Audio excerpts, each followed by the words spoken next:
ಸ್ನೇಹಿತರೆ, ಇಂದಿನ ಕಥೆಗೆ ನಿಮಗೆ ಸ್ವಾಗತ.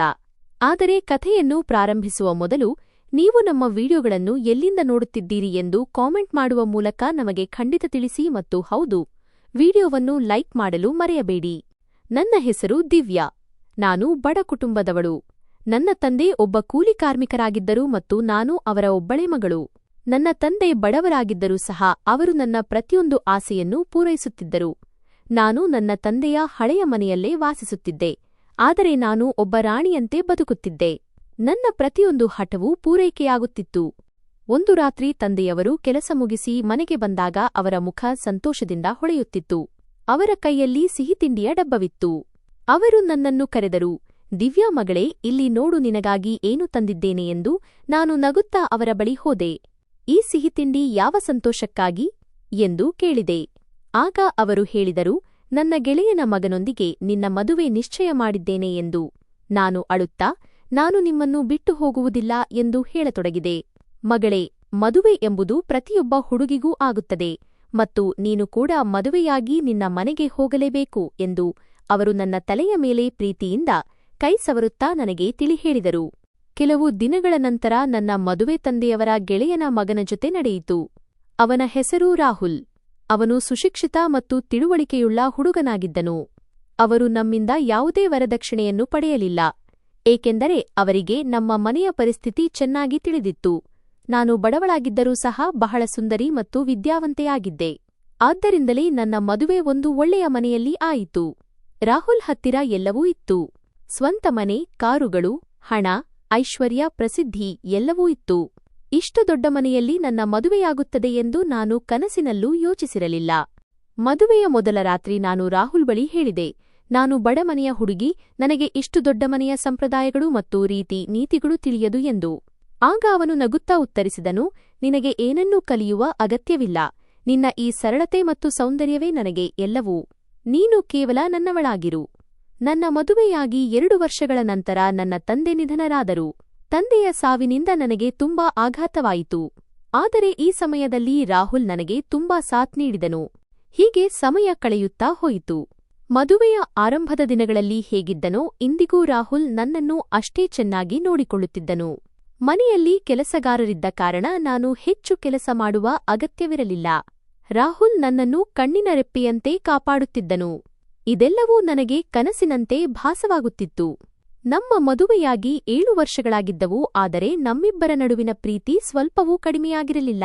ನನಗೆ ಮಕ್ಕಳಿಲ್ಲದ ಕೊರತೆ ಕಾಡುತ್ತಿತ್ತು ಮತ್ತು ಜನರ ಮಾತುಗಳನ್ನು ಕೇಳಿ ನಾನು ಅಳುತ್ತಿದ್ದೆ. ನಾನು ರಾಹುಲ್ ಹತ್ತಿರ ಹೇಳುತ್ತಿದ್ದೆ, ರಾಹುಲ್, ನನಗೆ ಭಯವಾಗುತ್ತಿದೆ. ನಮ್ಮ ಮದುವೆಯಾಗಿ 7 ವರ್ಷಗಳಾದವು. ನಾವು ಎಲ್ಲಾ ವೈದ್ಯರನ್ನು ಸಂಪರ್ಕಿಸಿದೆವು, ಆದರೆ ಯಾವುದೇ ಪ್ರಯೋಜನವಾಗಲಿಲ್ಲ ಎಂದು. ಅವನು ನನ್ನ ಕಣ್ಣೀರನ್ನು ಒರೆಸುತ್ತಾ ಹೇಳಿದನು, ನೀನು ಜನರ ಮಾತುಗಳಿಗೆ ಕಿವಿಗೊಡಬೇಡ. ಆಗ ನಾನು ಕೇಳಿದೆ, ಮಕ್ಕಳಿಲ್ಲದ ಕಾರಣ ನೀನು ನನ್ನಿಂದ ದೂರವಾಗಿ ಬಿಡುತ್ತೀಯಾ ಎಂದು. ಅದಕ್ಕೆ ರಾಹುಲ್, ಇದೇನು ಇಂತಹ ಮಾತುಗಳನ್ನು ಆಡುತ್ತಿದ್ದೀಯಾ? ಆ ದೇವರಿಗೆ ಇಷ್ಟವಾದಾಗ ಮಗು ಕೂಡ ಆಗುತ್ತದೆ. ನಾನು ನಿನ್ನನ್ನು ಎಂದಿಗೂ ಬಿಡುವುದಿಲ್ಲ ಎಂದು ನನ್ನ ಕೈ ಹಿಡಿದು ನನಗೆ ಧೈರ್ಯ ತುಂಬಿದನು. ಒಂದು ದಿನ ನಾವಿಬ್ಬರೂ ಹೊರಗಡೆ ಊಟ ಮುಗಿಸಿ ಬರುತ್ತಿದ್ದೆವು. ಮಳೆ ಬೀಳುತ್ತಿತ್ತು. ರಸ್ತೆಯೆಲ್ಲ ಹಸಿಯಾಗಿತ್ತು ಮತ್ತು ರಾಹುಲ್ ವೇಗವಾಗಿ ಕಾರನ್ನು ಚಲಾಯಿಸುತ್ತಿದ್ದನು. ಎದುರಿನಿಂದ ಒಂದು ಲಾರಿ ಟ್ರಕ್ ಬರುತ್ತಿತ್ತು. ಅದು ರಾತ್ರಿಯ ಸಮಯವಾಗಿತ್ತು. ನಮ್ಮ ಕಾರು ಆ ಲಾರಿಗೆ ಡಿಕ್ಕಿ ಹೊಡೆಯಿತು ಮತ್ತು ಜೋರಾದ ಸದ್ದಾಯಿತು. ನನಗೆ ಗಾಜು ಒಡೆಯುವ ಶಬ್ದ ಬಹಳ ಜೋರಾಗಿ ಕೇಳಿಸಿತು. ಅದರ ನಂತರ ನನಗೆ ಏನೂ ನೆನಪಿರಲಿಲ್ಲ. ನಾನು ಕಣ್ಣು ಬಿಟ್ಟಾಗ ನಾನು ಆಸ್ಪತ್ರೆಯಲ್ಲಿದ್ದೆ. ಒಂದು ಕ್ಷಣದಲ್ಲಿ ನನ್ನ ಇಡೀ ಪ್ರಪಂಚವೇ ನಾಶವಾದಂತೆ ನನಗೆ ಅನಿಸಿತು. ನನ್ನ ಸುತ್ತಲೂ ಕೇವಲ ಕತ್ತಲೆಯೇ ತುಂಬಿತ್ತು. ನಾನು ಕಣ್ಣುಗಳನ್ನು ತೆರೆಯುತ್ತಿದ್ದೆ, ಮುಚ್ಚುತ್ತಿದ್ದೆ, ಆದರೆ ಏನೂ ವ್ಯತ್ಯಾಸವಾಗುತ್ತಿರಲಿಲ್ಲ. ನನಗೆ ಏನೂ ಕಾಣಿಸುತ್ತಿರಲಿಲ್ಲ. ಯಾರೋ ನನ್ನ ಕಣ್ಣಿನ ದೃಷ್ಟಿಯನ್ನು ಕಿತ್ತುಕೊಂಡಂತೆ ನನಗೆ ಭಾಸವಾಗುತ್ತಿತ್ತು. ನನ್ನ ಹೃದಯ ಬಹಳ ವೇಗವಾಗಿ ಬಡಿಯುತ್ತಿತ್ತು ಮತ್ತು ನನ್ನಲ್ಲಿ ಒಂದು ವಿಚಿತ್ರವಾದ ಭಯ ಮನೆಮಾಡಿತ್ತು. ನಾನು ಗಾಬರಿಯಿಂದ ಪದೇ ಪದೇ ರಾಹುಲ್ನನ್ನು ಕೂಗತೊಡಗಿದೆ, ರಾಹುಲ್, ನೀನು ಎಲ್ಲಿದ್ದೀಯಾ? ನನಗೆ ಏನೂ ಕಾಣಿಸುತ್ತಿಲ್ಲ ಎಂದು. ಆದರೆ ನನ್ನ ಧ್ವನಿ ಗಾಳಿಯಲ್ಲಿ ಎಲ್ಲೋ ಕಳೆದು ಹೋಗುತ್ತಿತ್ತು. ಅಷ್ಟರಲ್ಲಿ ಇದ್ದಕ್ಕಿದ್ದಂತೆ ನನ್ನ ಹತ್ತಿರ ಏನೋ ಚಲನವಲನವಾಯಿತು. 2 ದಾದಿಯರು, ನರ್ಸ್ಗಳು ನನ್ನ ಬಳಿ ಬಂದು ನನ್ನನ್ನು ಹಿಡಿದು ಮತ್ತೆ ಹಾಸಿಗೆಯ ಮೇಲೆ ಮಲಗಿಸಿದರು. ಅವರು ಬಹಳ ಪ್ರೀತಿಯಿಂದ ಹೇಳಿದರು, ಶಾಂತವಾಗಿರು, ನಿನ್ನ ಆರೋಗ್ಯ ಈಗ ಸರಿಯಿಲ್ಲ, ನೀನು ಆಸ್ಪತ್ರೆಯಲ್ಲಿದ್ದೀಯಾ ಮತ್ತು ನಿನಗೆ ವಿಶ್ರಾಂತಿಯ ಅಗತ್ಯವಿದೆ. ನಿನ್ನ ಪತಿಗೆ ಕೂಡ ಸ್ವಲ್ಪ ಗಾಯಗಳಾಗಿವೆ. ಅವರು ಇನ್ನೊಂದು ಕೋಣೆಯಲ್ಲಿದ್ದಾರೆ ಮತ್ತು ಸ್ವಲ್ಪ ಸಮಯದ ನಂತರ ನಿನ್ನನ್ನು ಭೇಟಿಯಾಗಲು ಬರುತ್ತಾರೆ ಎಂದು. ಅವರ ಮಾತುಗಳನ್ನು ಕೇಳಿ ನನಗೆ ಸ್ವಲ್ಪ ಸಮಾಧಾನವಾಯಿತು. ಆದರೆ ನನ್ನ ಮನಸ್ಸಿನ ಭಯ ಇನ್ನೂ ಕಡಿಮೆಯಾಗಿರಲಿಲ್ಲ. ನನಗೆ ರಾಹುಲ್ನನ್ನು ಭೇಟಿಯಾಗಬೇಕಿತ್ತು. ನಾನು ಅವನಿಗಾಗಿ ಕಾಯುತ್ತಿದ್ದೆ. ಸ್ವಲ್ಪ ಸಮಯದ ನಂತರ ಒಬ್ಬ ವೈದ್ಯರು ನನ್ನ ಬಳಿ ಬಂದರು. ಅವರ ಧ್ವನಿ ಬಹಳ ಗಂಭೀರವಾಗಿತ್ತು. ಅವರು ಮೆಲ್ಲನೆ ಹೇಳಿದರು, ನಮಗೆ ಈ ಮಾತನ್ನು ಹೇಳಲು ಬಹಳ ಬೇಸರವಾಗುತ್ತಿದೆ. ಈ ಅಪಘಾತದಲ್ಲಿ ನಿಮ್ಮ ಕಣ್ಣಿನ ದೃಷ್ಟಿ ಹೋಗಿದೆ ಮತ್ತು ಇನ್ನು ಮುಂದೆ ಅದು ಎಂದಿಗೂ ಮರಳಿ ಬರುವುದಿಲ್ಲ ಎಂದು. ಅವರ ಈ ಮಾತನ್ನು ಕೇಳಿದ ಕೂಡಲೇ ನನ್ನ ದೇಹದಲ್ಲಿ ಜೀವವೇ ಇಲ್ಲದಂತಾಯಿತು. ನಾನು ಸಂಪೂರ್ಣವಾಗಿ ಸ್ತಬ್ಧಳಾಗಿ ಹೋದೆ. ನನಗೆ ಏನು ಮಾಡಬೇಕೆಂದು ಏನು ಹೇಳಬೇಕೆಂದು ತಿಳಿಯಲೇ ಇಲ್ಲ. ನಾನು ಸುಮ್ಮನಾಗಿಬಿಟ್ಟೆ. ನನ್ನ ಕಣ್ಣುಗಳಿಂದ ಕಣ್ಣೀರು ಹರಿಯತೊಡಗಿತು. ಆದರೆ ನಾನು ಅವುಗಳನ್ನು ಸಹ ಅನುಭವಿಸಲು ಸಾಧ್ಯವಾಗುತ್ತಿರಲಿಲ್ಲ. ಇದೆಲ್ಲವೂ ಒಂದು ಕೆಟ್ಟ ಕನಸು ಮತ್ತು ಈಗ ನಾನು ಎಚ್ಚರಗೊಳ್ಳುತ್ತೇನೆ ಎಂದು ನನಗನ್ನಿಸುತ್ತಿತ್ತು. ಆದರೆ ಇದು ಕನಸಾಗಿರಲಿಲ್ಲ. ಇದು ನನ್ನ ವಾಸ್ತವವಾಗಿ ಬಿಟ್ಟಿತ್ತು. ನಾನು ಈಗ ಏನನ್ನು ನೋಡಲು ಸಾಧ್ಯವಿರಲಿಲ್ಲ. ನನ್ನ ಹೃದಯ ಒಡೆದು ಹೋಗಿತ್ತು. ನಾನು ಒಳಗಿನಿಂದ ಚೂರಾಗಿದ್ದೆ. ಅಷ್ಟರಲ್ಲಿ ನನಗೆ ರಾಹುಲ್ ಧ್ವನಿ ಕೇಳಿಸಿತು. ನಾನು ತಕ್ಷಣ ಅವನ ಕಡೆಗೆ ಕೈ ಚಾಚಿ ಹೇಳಿದೆ, ರಾಹುಲ್, ನೀನು ಬಂದೆಯಲ್ಲವೇ? ನನಗೆ ತುಂಬಾ ಭಯವಾಗುತ್ತಿದೆ. ನನಗೆ ಏನೂ ಕಾಣಿಸುತ್ತಿಲ್ಲ. ನೀನು ಆರಾಮವಾಗಿದ್ದೀಯ ತಾನೇ? ಅವನು ನನ್ನ ಕೈ ಹಿಡಿದು ಹೇಳಿದ, ಹೌದು, ನಾನು ಇಲ್ಲೇ ಇದ್ದೇನೆ. ನೀನು ಚಿಂತಿಸಬೇಡ, ಎಲ್ಲವೂ ಸರಿಯಾಗುತ್ತದೆ. ಆದರೆ ಅವನ ಮಾತುಗಳಲ್ಲಿ ಮೊದಲಿರುತ್ತಿದ್ದ ಆ ಆತ್ಮೀಯತೆ ಇರಲಿಲ್ಲ. ಅವನ ಧ್ವನಿಯಲ್ಲಿ ಆ ಬೆಚ್ಚಗಿನ ಭಾವವಿರಲಿಲ್ಲ. ಅವನು ಕೇವಲ ಒಂದು ಔಪಚಾರಿಕತೆಯನ್ನು ನಿಭಾಯಿಸುತ್ತಿರುವಂತೆ ತೋರುತ್ತಿತ್ತು. ಬಹುಶಃ ಅವನು ಸಹ ಈ ಅಪಘಾತದಿಂದ ತುಂಬಾ ನೊಂದಿರಬಹುದು ಎಂದು ನಾನು ಭಾವಿಸಿದೆ. ಅದಕ್ಕಾಗಿಯೇ ಅವನು ಹೀಗೆ ನಡೆದುಕೊಳ್ಳುತ್ತಿದ್ದಾನೆಂದು ನಾನು ನನಗೆ ನಾನೇ ಸಮಾಧಾನ ಪಟ್ಟುಕೊಂಡೆ. ಆದರೆ ನಿಧಾನವಾಗಿ ದಿನಗಳು ಕಳೆಯತೊಡಗಿದವು ಮತ್ತು ಈಗ ಎಲ್ಲವೂ ಮೊದಲಿನಂತಿಲ್ಲ ಎಂಬ ಅರಿವು ನನಗಾಗತೊಡಗಿತು. ರಾಹುಲ್ ಈಗ ನನ್ನ ಹತ್ತಿರ ಬರುವುದು ಕಡಿಮೆಯಾಗಿತ್ತು. ಮೊದಲು ಅವನು ಪ್ರತಿಕ್ಷಣವೂ ನನ್ನ ಜೊತೆಗಿರುತ್ತಿದ್ದನು. ನನ್ನ ಪ್ರತಿಯೊಂದು ಸಣ್ಣಪುಟ್ಟ ವಿಷಯಗಳ ಬಗ್ಗೆ ಗಮನಹರಿಸುತ್ತಿದ್ದನು. ಆದರೆ ಈಗ ಅವನು ವಾರಕ್ಕೊಮ್ಮೆ ಬರುತ್ತಿದ್ದನು ಮತ್ತು ಬಂದ ಕೂಡಲೇ ಹೊರಟು ಹೋಗುತ್ತಿದ್ದನು. ನಾನು ಪ್ರತಿದಿನ ಅವನಿಗಾಗಿ ಕಾಯುತ್ತಿದ್ದೆ. ಅವನ ಹೆಜ್ಜೆಯ ಸದ್ದನ್ನು ಕೇಳಲು ಹಂಬಲಿಸುತ್ತಿದ್ದೆ. ಆದರೆ ಅವನು ಬರುತ್ತಿರಲಿಲ್ಲ. ಈಗಂತೂ ಆಸ್ಪತ್ರೆಯ ದಾದಿಯರು, ನರ್ಸ್ಗಳು ಕೂಡ ಆಡಿಕೊಳ್ಳತೊಡಗಿದ್ದರು. ಅವರು ತಮ್ಮಲ್ಲೇ ಮಾತನಾಡುತ್ತಿದ್ದರು, ಈ ಕುರುಡು ಹೆಂಗಸು ಇಲ್ಲಿಂದ ಯಾವಾಗ ಹೋಗುತ್ತಾಳೆಯೋ ಏನೋ? ಇವಳ ಗಂಡ ಕೂಡ ಇವಳನ್ನು ನೋಡಲು ಬರುವುದಿಲ್ಲ ಎಂದು.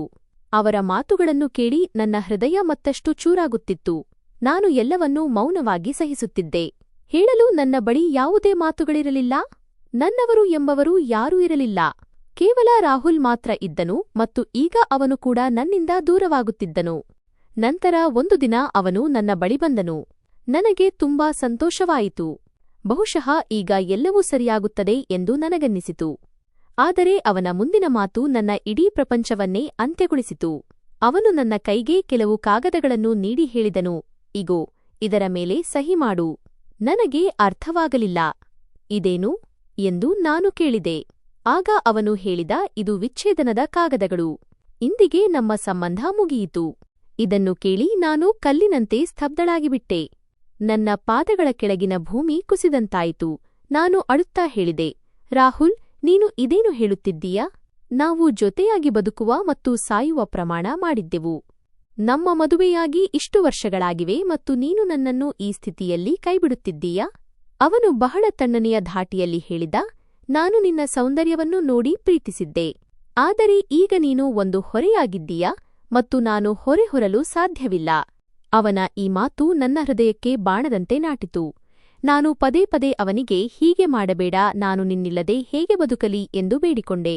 ಆದರೆ ಅವನು ನನ್ನ ಒಂದು ಮಾತನ್ನೂ ಕೇಳಲಿಲ್ಲ.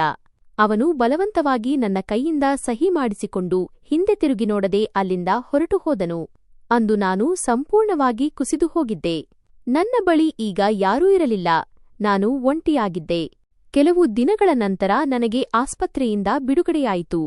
ಆದರೆ ಈಗ ನಾನು ಎಲ್ಲಿಗೆ ಹೋಗಲಿ? ನನ್ನ ತಂದೆ ತಾಯಿ ಈಗಾಗಲೇ ಈ ಪ್ರಪಂಚದಲ್ಲಿ ಇರಲಿಲ್ಲ ಮತ್ತು ಈಗ ನನ್ನ ಗಂಡ ಕೂಡ ನನ್ನನ್ನು ಕೈಬಿಟ್ಟಿದ್ದನು. ನಾನು ಸಂಪೂರ್ಣವಾಗಿ ಅಸಹಾಯಕಳಾಗಿದ್ದೆ. ನಾನು ಆಸ್ಪತ್ರೆಯ ಹೊರಗಿನ ಒಂದು ಮೂಲೆಯಲ್ಲಿ ಕುಳಿತು ಅಳುತ್ತಿದ್ದೆ. ಎಲ್ಲಿಗೆ ಹೋಗಬೇಕು, ಏನು ಮಾಡಬೇಕು ಎಂದು ನನಗೆ ತಿಳಿಯುತ್ತಿರಲಿಲ್ಲ. ಅಷ್ಟರಲ್ಲಿ ಇದ್ದಕ್ಕಿದ್ದಂತೆ ಒಬ್ಬ ಮಹಿಳೆಯ ಧ್ವನಿ ಕೇಳಿಸಿತು. ಅವಳು ಬಹಳ ಮೃದುವಾಗಿ ಕೇಳಿದಳು, ಏನಾಯಿತು ತಂಗಿ, ನೀನು ಇಲ್ಲಿ ಹೀಗೆ ಏಕೆ ಕುಳಿತಿದ್ದೀಯಾ? ಅವಳ ಧ್ವನಿಯಲ್ಲಿ ಆತ್ಮೀಯತೆ ಇತ್ತು. ನಾನು ಅಳುತ್ತಾ ಅವಳಿಗೆ ನನ್ನ ಇಡೀ ಕಥೆಯನ್ನು ವಿವರಿಸಿದೆ. ಹೇಗೆ ನನ್ನ ಅಪಘಾತವಾಯಿತು, ಹೇಗೆ ನನ್ನ ಕಣ್ಣಿನ ದೃಷ್ಟಿ ಹೋಯಿತು ಮತ್ತು ಯಾವ ರೀತಿ ನನ್ನ ಗಂಡ ನನ್ನನ್ನು ಕೈಬಿಟ್ಟನು ಎಂದು. ಅವಳು ನನ್ನ ಮಾತುಗಳನ್ನು ಗಮನವಿಟ್ಟು ಕೇಳಿದಳು ಮತ್ತು ನಂತರ ಬಹಳ ಪ್ರೀತಿಯಿಂದ ಹೇಳಿದಳು, ನೀನು ಚಿಂತಿಸಬೇಡ, ಇಲ್ಲಿ ಹತ್ತಿರದಲ್ಲೇ ಒಂದು ಆಶ್ರಮವಿದೆ. ಅಲ್ಲಿ ಒಬ್ಬ ಮಹಿಳೆಯಿದ್ದಾರೆ, ಅವರು ನಿನ್ನಂತಹ ಅಸಹಾಯಕ ಮಹಿಳೆಯರಿಗೆ ಆಸರೆ ನೀಡುತ್ತಾರೆ. ಅವರು ಬಹಳ ಒಳ್ಳೆಯವರು. ಅವರ ಹೆಸರು ಸುನೈನಾ. ನಿನಗೆ ಇಷ್ಟವಿದ್ದರೆ ನಾನು ನಿನ್ನನ್ನು ಅಲ್ಲಿಗೆ ಕರೆದುಕೊಂಡು ಹೋಗುತ್ತೇನೆ. ಅವಳ ಮಾತುಗಳನ್ನು ಕೇಳಿ ನನಗೆ ಸ್ವಲ್ಪ ಭರವಸೆ ಮೂಡಿತು. ನಾನು ಅವಳ ಕೈ ಹಿಡಿದುಕೊಂಡು ಮೆಲ್ಲನೆ ಹೇಳಿದೆ, ಹೌದು, ನನ್ನನ್ನು ಅಲ್ಲಿಗೆ ಕರೆದುಕೊಂಡು ಹೋಗು. ನನ್ನ ಬಳಿ ಈಗ ಬೇರೆ ದಾರಿಯಿಲ್ಲ. ಅಂದು ಮೊದಲ ಬಾರಿಗೆ ನನಗೆ ಅನಿಸಿತು, ಬಹುಶಃ ನನ್ನ ಜೀವನ ಇನ್ನೂ ಪೂರ್ತಿಯಾಗಿ ಅಂತ್ಯಗೊಂಡಿಲ್ಲ ಎಂದು. ಬಹುಶಃ ಇಂದಿಗೂ ಎಲ್ಲೋ ಒಂದು ಕಡೆ ನನಗಾಗಿ ಒಂದು ಹೊಸ ಆರಂಭ ಬಾಕಿ ಇದೆ ಎಂದು. ನಾನು ಈಗ ಅದೇ ಆಶ್ರಮದಲ್ಲಿ ವಾಸಿಸತೊಡಗಿದೆ, ಎಲ್ಲಿ ಆ ಅಪರಿಚಿತ ಮಹಿಳೆ ನನ್ನನ್ನು ಕರೆತಂದು ಬಿಟ್ಟಿದ್ದಳೋ ಅಲ್ಲಿ. ಅಂದು ಅವಳು ನನ್ನನ್ನು ಅಲ್ಲಿಗೆ ಕರೆದುಕೊಂಡು ಹೋಗದಿದ್ದರೆ ಬಹುಶಃ ನಾನು ರಸ್ತೆಯಲ್ಲೇ ಎಲ್ಲೋ ಕುಳಿತು ಅಳುತ್ತಾ ಇರುತ್ತಿದ್ದೆ ಮತ್ತು ನನ್ನ ಜೀವನವನ್ನು ಹೇಗೆ ಮುಂದೆ ಸಾಗಿಸಬೇಕು ಎಂಬುದು ನನಗೆ ತಿಳಿಯುತ್ತಿರಲಿಲ್ಲ. ಆದರೆ ಆ ಆಶ್ರಮಕ್ಕೆ ಕಾಲಿಡುತ್ತಿದ್ದಂತೆಯೇ ನನ್ನ ಮುರಿದು ಹೋಗಿದ್ದ ಜೀವನಕ್ಕೆ ಒಂದು ಸಣ್ಣ ಆಸರೆ ಸಿಕ್ಕಂತಾಯಿತು. ಅವಳು ನನ್ನನ್ನು ಸುನೈನಾ ಮ್ಯಾಡಂಗೆ ಪರಿಚಯಿಸಿದಾಗ ಅವರು ಏನನ್ನೂ ಕೇಳದೆ ಕೇವಲ ನನ್ನ ತಲೆಯ ಮೇಲೆ ಕೈ ಇಟ್ಟು ಹೇಳಿದರು, ಈಗ ನೀನು ಇಲ್ಲಿ ಸುರಕ್ಷಿತವಾಗಿದ್ದೀಯಾ. ನೀನು ಚಿಂತಿಸಬೇಡ, ನಿನ್ನ ಜೊತೆ ನಡೆದದ್ದು ಬಹಳ ಕೆಟ್ಟದ್ದಾಗಿದೆ. ಆದರೆ ಈಗ ನೀನು ಹೆದರುವ ಅಗತ್ಯವಿಲ್ಲ. ನಿನಗೆ ಇರಲು ಜಾಗವಿದೆ ಮತ್ತು ನಾವೆಲ್ಲರೂ ನಿನ್ನ ಜೊತೆಗಿದ್ದೇವೆ. ಅವರ ಧ್ವನಿಯಲ್ಲಿ ಎಷ್ಟು ಆತ್ಮೀಯತೆ ಇತ್ತೆಂದರೆ ನಾನು ನನ್ನನ್ನು ತಡೆಯಲಾರದೆ ಅತ್ತುಬಿಟ್ಟೆ. ಅವರು ನನ್ನನ್ನು ಸಮಾಧಾನಪಡಿಸಿದರು. ನನ್ನನ್ನು ಒಂದು ಕೋಣೆಗೆ ಕರೆದುಕೊಂಡು ಹೋಗಿ ಮಲಗಿಸಿದರು ಮತ್ತು ಈಗ ಎಲ್ಲವೂ ಸರಿಯಾಗುತ್ತದೆ ಎಂದು ಪದೇ ಪದೇ ಹೇಳುತ್ತಿದ್ದರು. ನಿಧಾನವಾಗಿ ನನಗೆ ಅರಿವಾಯಿತು, ಅವರು ಕೇವಲ ಮಾತನಾಡುತ್ತಿರಲಿಲ್ಲ. ಬದಲಾಗಿ ಎಲ್ಲೋ ನೊಂದು ಬಂದ ಪ್ರತಿಯೊಬ್ಬ ಮಹಿಳೆಗೂ ಅವರು ನಿಜವಾದ ಆಸರೆಯಾಗಿದ್ದರು. ಆ ಆಶ್ರಮದಲ್ಲಿ ನನ್ನಂತಹ ಅನೇಕ ಮಹಿಳೆಯರಿದ್ದರು. ಯಾರೋ ತಮ್ಮ ಮನೆಯವರಿಂದ ತಿರಸ್ಕರಿಸಲ್ಪಟ್ಟಿದ್ದರೆ, ಇನ್ಯಾರೋ ತಮ್ಮ ಗಂಡಂದಿರ ಕೈಯಿಂದ ಹಿಂಸೆಗೊಳಗಾಗಿದ್ದರು. ಯಾರನ್ನೋ ವರದಕ್ಷಿಣೆಗಾಗಿ ಹೊರಹಾಕಲಾಗಿತ್ತು, ಇನ್ಯಾರೋ ಅನಿವಾರ್ಯವಾಗಿ ಎಲ್ಲವನ್ನೂ ಬಿಟ್ಟು ಇಲ್ಲಿಗೆ ಬಂದಿದ್ದರು. ನಾನು ಕೂಡ ಅವರಲ್ಲಿ ಒಬ್ಬಳಾಗಿದ್ದೆ. ವ್ಯತ್ಯಾಸವಿಷ್ಟೇ, ನಾನು ನನ್ನ ಕಣ್ಣಿನ ದೃಷ್ಟಿಯನ್ನು ಕಳೆದುಕೊಂಡಿದ್ದೆ ಮತ್ತು ಅದರೊಂದಿಗೆ ನನ್ನ ಇಡೀ ಪ್ರಪಂಚವನ್ನೇ ಕಳೆದುಕೊಂಡಂತಾಗಿತ್ತು. ಆದರೆ ಆ ಆಶ್ರಮದಲ್ಲಿ ವಾಸಿಸುತ್ತಿದ್ದಂತೆ ನನಗೆ ನಿಧಾನವಾಗಿ ತಿಳಿಯತೊಡಗಿತು, ಮನುಷ್ಯ ಕೇವಲ ಕಣ್ಣುಗಳಿಂದಲ್ಲ ಬದಲಾಗಿ ಧೈರ್ಯದಿಂದ ಬದುಕುತ್ತಾನೆ ಎಂದು. ಆರಂಭದ ಕೆಲವು ದಿನಗಳು ನನಗೆ ತುಂಬಾ ಕಷ್ಟಕರವಾಗಿದ್ದವು. ನನಗೆ ಏನೂ ಕಾಣಿಸುತ್ತಿರಲಿಲ್ಲ. ನಾನು ಪ್ರತಿಯೊಂದು ವಿಷಯಕ್ಕೂ ಯಾರದ್ದಾದರೂ ಮೇಲೆ ಅವಲಂಬಿತಳಾಗಿದ್ದೆ. ಏಳಲು, ಕುಳಿತುಕೊಳ್ಳಲು, ನಡೆಯಲು ಕೂಡ ನನಗೆ ಭಯವಾಗುತ್ತಿತ್ತು. ರಾತ್ರಿಯಂತೂ ನನ್ನ ಭಯ ಇನ್ನೂ ಹೆಚ್ಚಾಗುತ್ತಿತ್ತು, ಏಕೆಂದರೆ ಕತ್ತಲು ನನಗೆ ಇನ್ನೂ ಆಳವಾಗಿ ಅನುಭವವಾಗುತ್ತಿತ್ತು. ನಾನು ಎಷ್ಟೋ ರಾತ್ರಿಗಳವರೆಗೆ ಮಲಗಲು ಸಾಧ್ಯವಾಗುತ್ತಿರಲಿಲ್ಲ. ಕೇವಲ ಮೌನವಾಗಿ ಮಲಗಿ ನನ್ನ ಹಳೆಯ ದಿನಗಳನ್ನು ನೆನಪಿಸಿಕೊಳ್ಳುತ್ತಿದ್ದೆ. ರಾಹುಲ್ ಆಡಿದ ಮಾತುಗಳು ನೆನಪಾಗುತ್ತಿದ್ದವು. ನಾವು ಜೊತೆಯಲ್ಲಿ ಕಳೆದ ಸಮಯ ನೆನಪಾಗುತ್ತಿತ್ತು ಮತ್ತು ನಂತರ ಅವನ ಆ ನಿಷ್ಠುರ ಮುಖ ಕಣ್ಣ ಮುಂದೆ ಬರುತ್ತಿತ್ತು. ಯಾವಾಗ ಅವನು ನನ್ನ ಕೈಗೆ ವಿಚ್ಛೇದನದ ಕಾಗದಗಳನ್ನು ನೀಡಿದ್ದನೋ ಆ ಸಮಯ ನನಗನ್ನಿಸುತ್ತಿತ್ತು, ನಾನು ನಿಜವಾಗಿಯೂ ಅಷ್ಟು ನಿಷ್ಪ್ರಯೋಜಕಳಾಗಿದ್ದೇನಾ? ಯಾರೋ ನನ್ನನ್ನು ಒಂದು ಕ್ಷಣದಲ್ಲಿ ಕೈಬಿಟ್ಟುಬಿಟ್ಟರು ಎಂದು. ಆದರೆ ನಂತರ ನಾನು ನನಗೆ ನಾನೇ ಸಮಾಧಾನ ಪಟ್ಟುಕೊಳ್ಳುತ್ತಿದ್ದೆ. ಬಹುಶಃ ಇದು ನನ್ನ ಹಣೆಬರಹ ಅಥವಾ ಬಹುಶಃ ನಾನು ಈಗ ಏನಾದರೂ ಹೊಸದನ್ನು ಕಲಿಯಬೇಕಿದೆ ಎಂದು. ಆ ಆಶ್ರಮದ ಮಹಿಳೆಯರು ಕೆಲವೊಮ್ಮೆ ನನ್ನ ಬಗ್ಗೆ ಮಾತನಾಡಿಕೊಳ್ಳುತ್ತಿದ್ದರು. ನನ್ನ ಕಥೆಯಲ್ಲಿ ಇನ್ಯಾವುದೋ ವಿಷಯ ಅಡಗಿದೆ ಎಂದು ಅವರಿಗೆ ಅನಿಸುತ್ತಿತ್ತು. ಅವರು ಹೇಳುತ್ತಿದ್ದರು, ಯಾವ ವ್ಯಕ್ತಿಯೂ ಕೇವಲ ಕಣ್ಣಿನ ದೃಷ್ಟಿ ಹೋದ ಕಾರಣಕ್ಕೆ 7 ವರ್ಷಗಳ ಸಂಬಂಧವನ್ನು ಮುರಿಯುವುದಿಲ್ಲ. ಖಂಡಿತ ಬೇರೆ ಏನೋ ವಿಷಯವಿರಬೇಕು ಎಂದು. ಅವರ ಮಾತುಗಳನ್ನು ಕೇಳಿ ನನಗೆ ತುಂಬಾ ಬೇಸರವಾಗುತ್ತಿತ್ತು. ಆದರೆ ನಂತರ ನಾನು ಯೋಚಿಸಿದೆ, ಪ್ರತಿಯೊಬ್ಬರಿಗೂ ನನ್ನ ಸ್ಪಷ್ಟೀಕರಣವನ್ನು ನೀಡುವುದು ಅಗತ್ಯವಿಲ್ಲ ಎಂದು. ನಾನು ಒಂದು ದಿನ ನೇರವಾಗಿ ಹೇಳಿಬಿಟ್ಟೆ, ನಾನು ಯಾರಿಗೂ ಏನನ್ನೂ ಸಾಬೀತುಪಡಿಸಬೇಕಿಲ್ಲ. ಯಾವುದು ಸತ್ಯವೋ ಅದು ನನಗೆ ತಿಳಿದಿದೆ ಮತ್ತು ಅಷ್ಟೇ ಸಾಕು ಎಂದು. ಅಷ್ಟನ್ನು ಹೇಳಿ ನಾನು ಅಲ್ಲಿಂದ ಹೊರಟು ಹೋದೆ. ಆದರೆ ಒಳಗಿನಿಂದ ನಾನು ಕುಸಿದು ಹೋಗುತ್ತಿದ್ದೆ. ನನ್ನ ಕಣ್ಣೀರು ನಿಲ್ಲುತ್ತಲೇ ಇರಲಿಲ್ಲ. ನಾನು ನನ್ನನ್ನು ತುಂಬಾ ಏಕಾಂಗಿ ಎಂದು ಭಾವಿಸುತ್ತಿದ್ದೆ. ಆದರೆ ನಂತರ ಸುನೈನಾ ಮ್ಯಾಡಂ ಮತ್ತು ರಾಣಾ ಮ್ಯಾಡಂ ಅಂತಹವರು ನನಗೆ ಧೈರ್ಯವಾಗಿ ನಿಂತರು. ವಿಶೇಷವಾಗಿ ರಾಣಾ ಮೇಡಂ ನನ್ನನ್ನು ಬಹಳ ಚೆನ್ನಾಗಿ ನೋಡಿಕೊಳ್ಳುತ್ತಿದ್ದರು. ಅವರು ನನಗೆ ಸರಿಯಾದ ಸಮಯಕ್ಕೆ ಊಟ ನೀಡುತ್ತಿದ್ದರು, ನನ್ನ ಔಷಧಿಗಳ ಬಗ್ಗೆ ಗಮನ ಹರಿಸುತ್ತಿದ್ದರು ಮತ್ತು ನಾನು ಯಾವಾಗಲಾದರೂ ಉದಾಸೀನವಾಗಿರುವಾಗ ಅವರು ನನ್ನ ಹತ್ತಿರ ಕುಳಿತು ನನ್ನೊಡನೆ ಮಾತನಾಡುತ್ತಿದ್ದರು. ಒಂದು ರಾತ್ರಿ ನಾನು ಅಸ್ತಿತ್ವದಲ್ಲೇ ಮಲಗಲು ಸಾಧ್ಯವಾಗಲಿಲ್ಲ. ನಾನು ಕೇವಲ ಎಚ್ಚರವಾಗಿದ್ದೆ ಮತ್ತು ನನ್ನ ಮನಸ್ಸಿನಲ್ಲಿ ಎಷ್ಟೋ ವಿಷಯಗಳನ್ನು ಯೋಚಿಸುತ್ತಿದ್ದೆ. ಅಷ್ಟರಲ್ಲಿ ರಾಣಾ ಮೇಡಂ ನನ್ನ ಬಳಿ ಬಂದು ಮೆಲ್ಲನೆ ಕರೆದರು. ದಿವ್ಯಾ, ನೀನು ಇನ್ನೂ ಎಚ್ಚರವಾಗಿದ್ದೀಯಾ?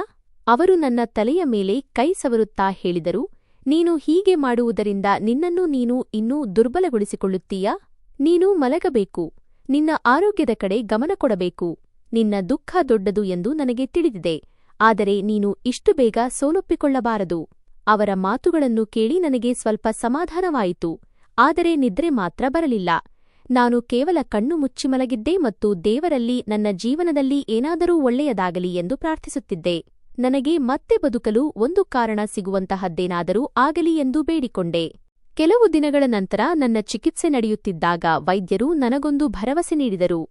ನಾನು ಸರಿಯಾಗಿ ಚಿಕಿತ್ಸೆ ಪಡೆದು ಸಮಯಕ್ಕೆ ಸರಿಯಾಗಿ ಔಷಧಿಗಳನ್ನು ತೆಗೆದುಕೊಂಡರೆ ನನ್ನ ಕಣ್ಣಿನ ದೃಷ್ಟಿ ಮರಳಿ ಬರಬಹುದು ಎಂದು ಅವರು ಹೇಳಿದರು.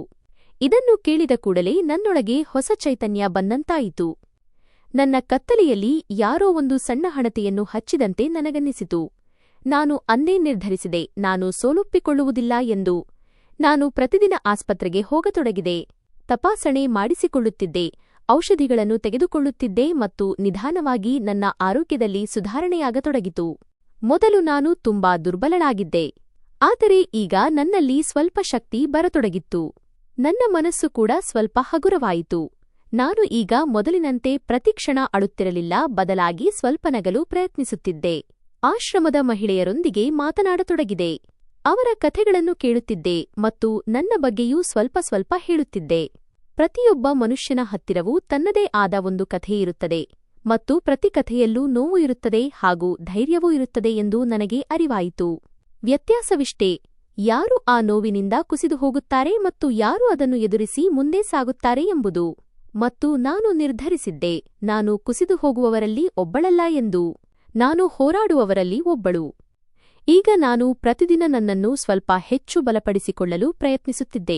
ನಾನು ನನಗೆ ನಾನೇ ಹೇಳಿಕೊಳ್ಳುತ್ತಿದ್ದೆ, ನನ್ನ ಕಣ್ಣಿನ ದೃಷ್ಟಿ ಸಂಪೂರ್ಣವಾಗಿ ಮರಳಿ ಬರಲಿ ಅಥವಾ ಬಾರದಿರಲಿ, ಆದರೆ ನಾನು ನನ್ನ ಜೀವನವನ್ನು ಹೀಗೆ ಕತ್ತಲೆಯಲ್ಲಿ ಬಿಡಲು ಸಾಧ್ಯವಿಲ್ಲ.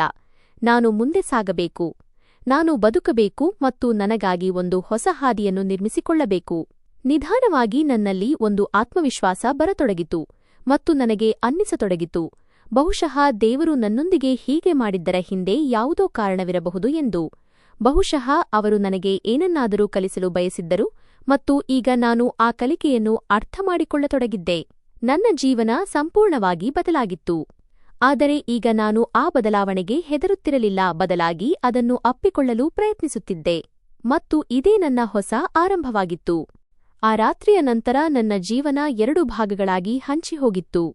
ಒಂದು ಭಾಗ ಯಾವುದೆಂದರೆ ಅದರಲ್ಲಿ ನನಗೆ ಅನಿಸಿತು ದೇವರು ನನ್ನ ಮೇಲೆ ಕರುಣೆ ತೋರಿದ್ದಾರೆ ಮತ್ತು ನನ್ನ ಕಣ್ಣಿನ ದೃಷ್ಟಿಯನ್ನು ಮರಳಿ ನೀಡಿದ್ದಾರೆ ಎಂದು. ಮತ್ತು ಎರಡನೇ ಭಾಗ ಯಾವುದೆಂದರೆ ಅದರಲ್ಲಿ ನನ್ನೊಂದಿಗೆ ಅಂತಹ ಒಂದು ಘಟನೆ ನಡೆಯಿತು, ಅದನ್ನು ನಾನು ಬಯಸಿದರೂ ಮರೆಯಲು ಸಾಧ್ಯವಾಗುತ್ತಿಲ್ಲ. ಅಂದು ನನಗೆ ತೀವ್ರ ತಲೆನೋವು ಬಂದಾಗ ನಾನು ಕೇವಲ ಇದು ಸಾಧಾರಣ ನೋವು ಎಂದು ಭಾವಿಸಿದ್ದೆ. ಆದರೆ ನಿಧಾನವಾಗಿ ಆ ನೋವು ಎಷ್ಟು ಹೆಚ್ಚಾಯಿತೆಂದರೆ ನನ್ನ ತಲೆ ಸಿಡಿದು ಹೋಗುತ್ತದೆ ಎನಿಸಿತು. ನಾನು ಹೆದರಿ ತಕ್ಷಣ ತಪಾಸಣೆಗಾಗಿ ಹೋದೆ. ವೈದ್ಯರು ನನ್ನನ್ನು ಪರೀಕ್ಷಿಸಿ ಕೆಲವು ಟೆಸ್ಟ್ಗಳನ್ನು ಮಾಡಿದರು ಮತ್ತು ನಂತರ ನನಗೆ ಔಷಧಿ ನೀಡಿದರು. ಆದರೆ ಅದರ ನಂತರ ಏನಾಯಿತು? ನನಗೆ ಏನೂ ನೆನಪಿಲ್ಲ. ಕೇವಲ ಅಷ್ಟು ನೆನಪಿದೆ ಎಂದರೆ ಇದ್ದಕ್ಕಿದ್ದಂತೆ ಎಲ್ಲವೂ ಕಪ್ಪಾಯಿತು ಮತ್ತು ನಾನು ಪ್ರಜ್ಞೆ ತಪ್ಪಿದೆ. ನನಗೆ ಪ್ರಜ್ಞೆ ಬಂದಾಗ ಮೊದಲಿಗೆ ನಾನು ಎಲ್ಲಿದ್ದೇನೆ ಎಂದು ಅರ್ಥಮಾಡಿಕೊಳ್ಳಲು ಸಾಧ್ಯವಾಗಲಿಲ್ಲ. ನಾನು ಮೆಲ್ಲನೆ ಕಣ್ಣು ಬಿಟ್ಟೆ ಮತ್ತು ಆ ಕ್ಷಣವನ್ನು ನಾನು ಎಂದಿಗೂ ಮರೆಯಲು ಸಾಧ್ಯವಿಲ್ಲ, ಏಕೆಂದರೆ ಅಂದು ನನಗೆ ಎಲ್ಲವೂ ಸ್ಪಷ್ಟವಾಗಿ ಕಾಣಿಸುತ್ತಿತ್ತು. ಕೋಣೆಯ ಮೇಲ್ಛಾವಣಿ, ಗೋಡೆಗಳು, ವೈದ್ಯರ ಮುಖ ಎಲ್ಲವೂ ನನಗೆ ಕಾಣಿಸುತ್ತಿತ್ತು. ನಾನು ಯಾವುದೋ ಕನಸು ಕಾಣುತ್ತಿದ್ದೇನೆ ಎಂದು ನನಗನ್ನಿಸಿತು. ಇದು ಯಾವುದಾದರೂ ಭ್ರಮೆಯೇ ಎಂದು ಪರೀಕ್ಷಿಸಲು ನಾನು ಪದೇ ಪದೇ ಕಣ್ಣುಗಳನ್ನು ಮಿಟುಕಿಸಿದೆ. ಆದರೆ ಇಲ್ಲ, ಇದು ಸತ್ಯವಾಗಿತ್ತು. ನನ್ನ ಕಣ್ಣಿನ ದೃಷ್ಟಿ ಮರಳಿ ಬಂದಿತ್ತು. ನಾನು ಸಂತೋಷದಿಂದ ಕೂಗಾಡಿದೆ. ನನ್ನ ಧ್ವನಿ ಕೇಳಿ ವೈದ್ಯರು ಮತ್ತು ದಾದಿಯರು ಕೂಡ ಆಶ್ಚರ್ಯಚಕಿತರಾದರು, ಏಕೆಂದರೆ ನಾನು ಇನ್ನು ಮುಂದೆ ಎಂದಿಗೂ ನೋಡಲು ಸಾಧ್ಯವಿಲ್ಲ ಎಂದು ಅವರು ಸ್ಪಷ್ಟವಾಗಿ ಹೇಳಿದ್ದರು. ಆದರೆ ಬಹುಶಃ ಆ ದೇವರಿಗೆ ಬೇರೆಯದೇ ಇಷ್ಟವಿತ್ತು. ಆ ಕ್ಷಣದಲ್ಲಿ ನನ್ನ ಕಳೆದುಹೋದ ಪ್ರಪಂಚ ನನಗೆ ಮರಳಿ ಸಿಕ್ಕಂತಾಯಿತು. ನಾನು ಅಳುತ್ತಿದ್ದೆ, ಆದರೆ ಈ ಬಾರಿ ನನ್ನ ಕಣ್ಣೀರು ದುಃಖದ್ದಾಗಿರಲಿಲ್ಲ, ಬದಲಾಗಿ ಸಂತೋಷದ್ದಾಗಿತ್ತು. ದೇವರು ನನ್ನ ಮೇಲೆ ಇಷ್ಟು ದೊಡ್ಡ ಕರುಣೆ ತೋರಿದ್ದಕ್ಕಾಗಿ ನಾನು ಪದೇ ಪದೇ ಅವರಿಗೆ ಕೃತಜ್ಞತೆ ಸಲ್ಲಿಸುತ್ತಿದ್ದೆ. ಅಂದು ಸಂಜೆಯವರೆಗೆ ನಾನು ಅದೇ ಸಂತೋಷದಲ್ಲಿ ಮುಳುಗಿದ್ದೆ. ನಂತರ ರಾತ್ರಿಯಾಯಿತು ಮತ್ತು ನಾನು ಆಶ್ರಮಕ್ಕೆ ಮರಳಿ ಬಂದೆ. ನಾನು ಎಲ್ಲರಿಗೂ ನನ್ನ ಸಂತೋಷದ ವಿಷಯವನ್ನು ತಿಳಿಸಲು ಬಯಸಿದ್ದೆ, ಆದರೆ ನಾನು ಬಂದಾಗ ಎಲ್ಲರೂ ಮಲಗಿದ್ದರು. ಆದ್ದರಿಂದ ಬೆಳಿಗ್ಗೆ ಎಲ್ಲರಿಗೂ ತಿಳಿಸೋಣ ಎಂದು ಯೋಚಿಸಿ ಸುಮ್ಮನೆ ನನ್ನ ಕೋಣೆಗೆ ಹೋದೆ. ನಾನು ಹಾಸಿಗೆಯ ಮೇಲೆ ಮಲಗಿದೆ, ಆದರೆ ನನ್ನ ಕಣ್ಣುಗಳಲ್ಲಿ ನಿದ್ದೆಯಿರಲಿಲ್ಲ. ಮತ್ತೆ ಎಲ್ಲಿ ಕತ್ತಲು ಆವರಿಸುತ್ತದೋ ಎಂಬ ಭಯದಿಂದ ನಾನು ಪದೇ ಪದೇ ಕಣ್ಣು ಬಿಟ್ಟು ಕೋಣೆಯನ್ನು ನೋಡುತ್ತಿದ್ದೆ. ನನ್ನ ಹೃದಯ ಜೋರಾಗಿ ಬಡಿಯುತ್ತಿತ್ತು ಮತ್ತು ಮನಸ್ಸಿನಲ್ಲಿ ಒಂದು ವಿಚಿತ್ರವಾದ ಆತಂಕವಿತ್ತು. ಅಷ್ಟರಲ್ಲಿ ಇದ್ದಕ್ಕಿದ್ದಂತೆ ಇಡೀ ಆಶ್ರಮದ ಲೈಟ್ ಹೋಯಿತು ಮತ್ತು ಸುತ್ತಲೂ ಕತ್ತಲು ಆವರಿಸಿತು. ಮೊದಲಿಗೆ ನನಗೆ ಇದು ಕೇವಲ ವಿದ್ಯುತ್ ವ್ಯತ್ಯಯ ಎಂದು ಅನಿಸಿತು. ಆದರೆ ನಂತರ ನನ್ನ ಕೋಣೆಯ ಬಾಗಿಲು ಮೆಲ್ಲನೆ ತೆರೆಯಿತು. ನನ್ನ ಉಸಿರಾಟದ ವೇಗ ಹೆಚ್ಚಾಯಿತು. ನಾನು ಹೆದರುತ್ತಾ ಕೇಳಿದೆ, ಯಾರು ಅಲ್ಲಿ ಎಂದು. ಆದರೆ ಯಾವುದೇ ಉತ್ತರ ಬರಲಿಲ್ಲ. ಕೋಣೆಯಲ್ಲಿ ಸ್ಮಶಾನ ಮೌನವಿತ್ತು ಮತ್ತು ಆ ಮೌನದಲ್ಲಿ ನನಗೆ ನನ್ನ ಹೃದಯದ ಬಡಿತ ಬಹಳ ಜೋರಾಗಿ ಕೇಳಿಸುತ್ತಿತ್ತು. ಅಷ್ಟರಲ್ಲಿ ಇದ್ದಕ್ಕಿದ್ದಂತೆ ಯಾರೋ ನನ್ನ ಕೈಯನ್ನು ಬಲವಾಗಿ ಹಿಡಿದರು. ನಾನು ಗಾಬರಿಯಾದೆ. ನಾನು ನನ್ನನ್ನು ಬಿಡಿಸಿಕೊಳ್ಳಲು ಪ್ರಯತ್ನಿಸಿದೆ ಮತ್ತು ಜೋರಾಗಿ ಕಿರುಚಲು ಬಯಸಿದೆ, ಆದರೆ ಅವನು ತಕ್ಷಣ ನನ್ನ ಬಾಯಿ ಒತ್ತಿ ಹಿಡಿದನು. ನನ್ನ ಧ್ವನಿ ನನ್ನ ಗಂಟಲಲ್ಲೇ ಅಡಗಿಹೋಯಿತು. ನಾನು ಪೂರ್ಣ ಶಕ್ತಿಯಿಂದ ಅವನೊಂದಿಗೆ ಹೋರಾಡಲು ಪ್ರಯತ್ನಿಸುತ್ತಿದ್ದೆ, ಆದರೆ ಅವನು ನನಗಿಂತ ಬಹಳ ಶಕ್ತಿಶಾಲಿಯಾಗಿದ್ದನು. ಅವನು ನನಗೆ ಸ್ವಲ್ಪವೂ ಅವಕಾಶ ನೀಡಲಿಲ್ಲ. ನಾನು ಅಳುತ್ತಿದ್ದೆ, ಗೋಗರೆಯುತ್ತಿದ್ದೆ. ನನ್ನನ್ನು ಬಿಟ್ಟುಬಿಡು ಎಂದು ಅವನಲ್ಲಿ ಬೇಡಿಕೊಳ್ಳುತ್ತಿದ್ದೆ, ಆದರೆ ಅವನು ನನ್ನ ಒಂದು ಮಾತನ್ನೂ ಕೇಳಲಿಲ್ಲ. ಆ ಸಮಯದಲ್ಲಿ ನಾನು ಮತ್ತೆ ಅದೇ ಕತ್ತಲಿಗೆ ತಳ್ಳಲ್ಪಟ್ಟಿದ್ದೇನೆ ಎಂದು ನನಗನ್ನಿಸಿತು. ಯಾವುದರಿಂದ ನಾನು ಈಗಷ್ಟೇ ಹೊರಬಂದಿದ್ದೆನೋ ಅಲ್ಲಿಗೆ. ನಾನು ಒಳಗಿನಿಂದ ಚೂರಾಗುತ್ತಿದ್ದೆ. ನನ್ನ ಆತ್ಮ ಚೀರುತ್ತಿತ್ತು, ಆದರೆ ನನ್ನ ಧ್ವನಿ ಹೊರಬರಲು ಸಾಧ್ಯವಾಗುತ್ತಿರಲಿಲ್ಲ. ಸ್ವಲ್ಪ ಸಮಯದ ನಂತರ ಅವನು ನನ್ನನ್ನು ಅಲ್ಲೇ ಬಿಟ್ಟು ಹೊರಟು ಹೋದನು. ಕೋಣೆಯಲ್ಲಿ ಮತ್ತೆ ಮೌನ ಆವರಿಸಿತು, ಆದರೆ ನನ್ನೊಳಗೆ ಚಂಡಮಾರುತ ಎದ್ದಿತ್ತು. ನಾನು ಅಲ್ಲೇ ಕುಳಿತುಬಿಟ್ಟೆ. ನನ್ನ ಕೈಗಳು ನಡುಗುತ್ತಿದ್ದವು. ನನ್ನ ಇಡೀ ಶರೀರ ಕಂಪಿಸುತ್ತಿತ್ತು. ನಾನು ನನ್ನನ್ನು ಸಂಭಾಳಿಸಿಕೊಳ್ಳಲು ಸಾಧ್ಯವಾಗುತ್ತಿರಲಿಲ್ಲ. ನಾನು ಜೋರಾಗಿ ಅಳತೊಡಗಿದೆ. ನನ್ನೊಂದಿಗೆ ಇದು ಏನಾಯಿತು ಎಂದು ನನಗೆ ಅರ್ಥವಾಗುತ್ತಿರಲಿಲ್ಲ. ಸ್ವಲ್ಪ ಸಮಯದ ಮುನ್ನ ನಾನು ನನ್ನ ಜೀವನದ ಅತಿದೊಡ್ಡ ಸಂತೋಷವನ್ನು ಅನುಭವಿಸುತ್ತಿದ್ದೆ, ಮತ್ತು ಈಗ ನಾನು ನನ್ನ ಜೀವನದ ಅತಿದೊಡ್ಡ ನೋವಿನಿಂದ ಹಾದುಹೋಗುತ್ತಿದ್ದೆ. ಆ ರಾತ್ರಿ ನಾನು ಸ್ವಲ್ಪವೂ ಮಲಗಲು ಸಾಧ್ಯವಾಗಲಿಲ್ಲ. ನಾನು ಕೇವಲ ಅಳುತ್ತಾ ಕುಳಿತಿದ್ದೆ. ನನ್ನನ್ನು ನಾನು ಸಂಭಾಳಿಸಿಕೊಳ್ಳಲು ಪ್ರಯತ್ನಿಸುತ್ತಿದ್ದೆ ಮತ್ತು ಈಗ ಏನು ಮಾಡಲಿ ಎಂದು ಯೋಚಿಸುತ್ತಿದ್ದೆ. ಎಲ್ಲರಿಗೂ ಹೋಗಿ ಸತ್ಯ ಹೇಳಬೇಕು ಎಂದು ನನ್ನ ಮನಸ್ಸು ಹೇಳುತ್ತಿತ್ತು, ಆದರೆ ನನ್ನ ಮೆದುಳು ನನ್ನನ್ನು ತಡೆಯುತ್ತಿತ್ತು. ನಾನು ಆ ಮನುಷ್ಯನ ಮುಖವನ್ನು ನೋಡಿರಲಿಲ್ಲ. ನಾನು ಅವನನ್ನು ಗುರುತಿಸುತ್ತಿರಲಿಲ್ಲ. ನಾನು ಯಾರಿಗಾದರೂ ಹೇಳಿದರೆ ಬಹುಶಃ ಯಾರೂ ನನ್ನ ಮಾತನ್ನು ನಂಬಲಿಕ್ಕಿಲ್ಲ. ಇನ್ನು ಯಾರಾದರೂ ನನ್ನನ್ನೇ ದೋಷಿ ಎಂದು ನಿರ್ಧರಿಸಿದರೆ ನಾನು ಎಲ್ಲಿಗೆ ಹೋಗಲಿ? ನಾನು ಈಗಾಗಲೇ ಬಹಳ ಕಷ್ಟದಿಂದ ಈ ಆಶ್ರಮದವರೆಗೆ ಬಂದು ತಲುಪಿದ್ದೆ. ಇಲ್ಲೂ ಕೂಡ ನನ್ನನ್ನು ಹೊರಹಾಕಿದರೆ ನನಗೆ ಹೋಗಲು ಬೇರೆ ಯಾವುದೇ ಜಾಗವಿರುತ್ತಿರಲಿಲ್ಲ. ಆದ್ದರಿಂದಲೇ ನಾನು ಮೌನವಾಗಿರಲು ನಿರ್ಧರಿಸಿದೆ. ಆದರೆ ಈ ಮೌನವು ನನಗೆ ಬಹಳ ಭಾರವಾಗಿತ್ತು. ಅದು ನನ್ನನ್ನು ಒಳಗಿನಿಂದಲೇ ತಿನ್ನುತ್ತಿತ್ತು. ಮರುದಿನ ಬೆಳಿಗ್ಗೆ ನಾನು ಉಪಹಾರಕ್ಕಾಗಿ ಹೋದಾಗ ಎಲ್ಲವೂ ಸಾಮಾನ್ಯವಾಗಿಯೇ ಇತ್ತು. ಜನರು ನಗುತ್ತಿದ್ದರು, ಮಾತನಾಡುತ್ತಿದ್ದರು. ಏನೂ ನಡೆದಿಲ್ಲವೇನೋ ಎಂಬಂತಿತ್ತು. ಆದರೆ ನನ್ನೊಳಗೆ ಎಲ್ಲವೂ ಚೂರಾಗಿತ್ತು.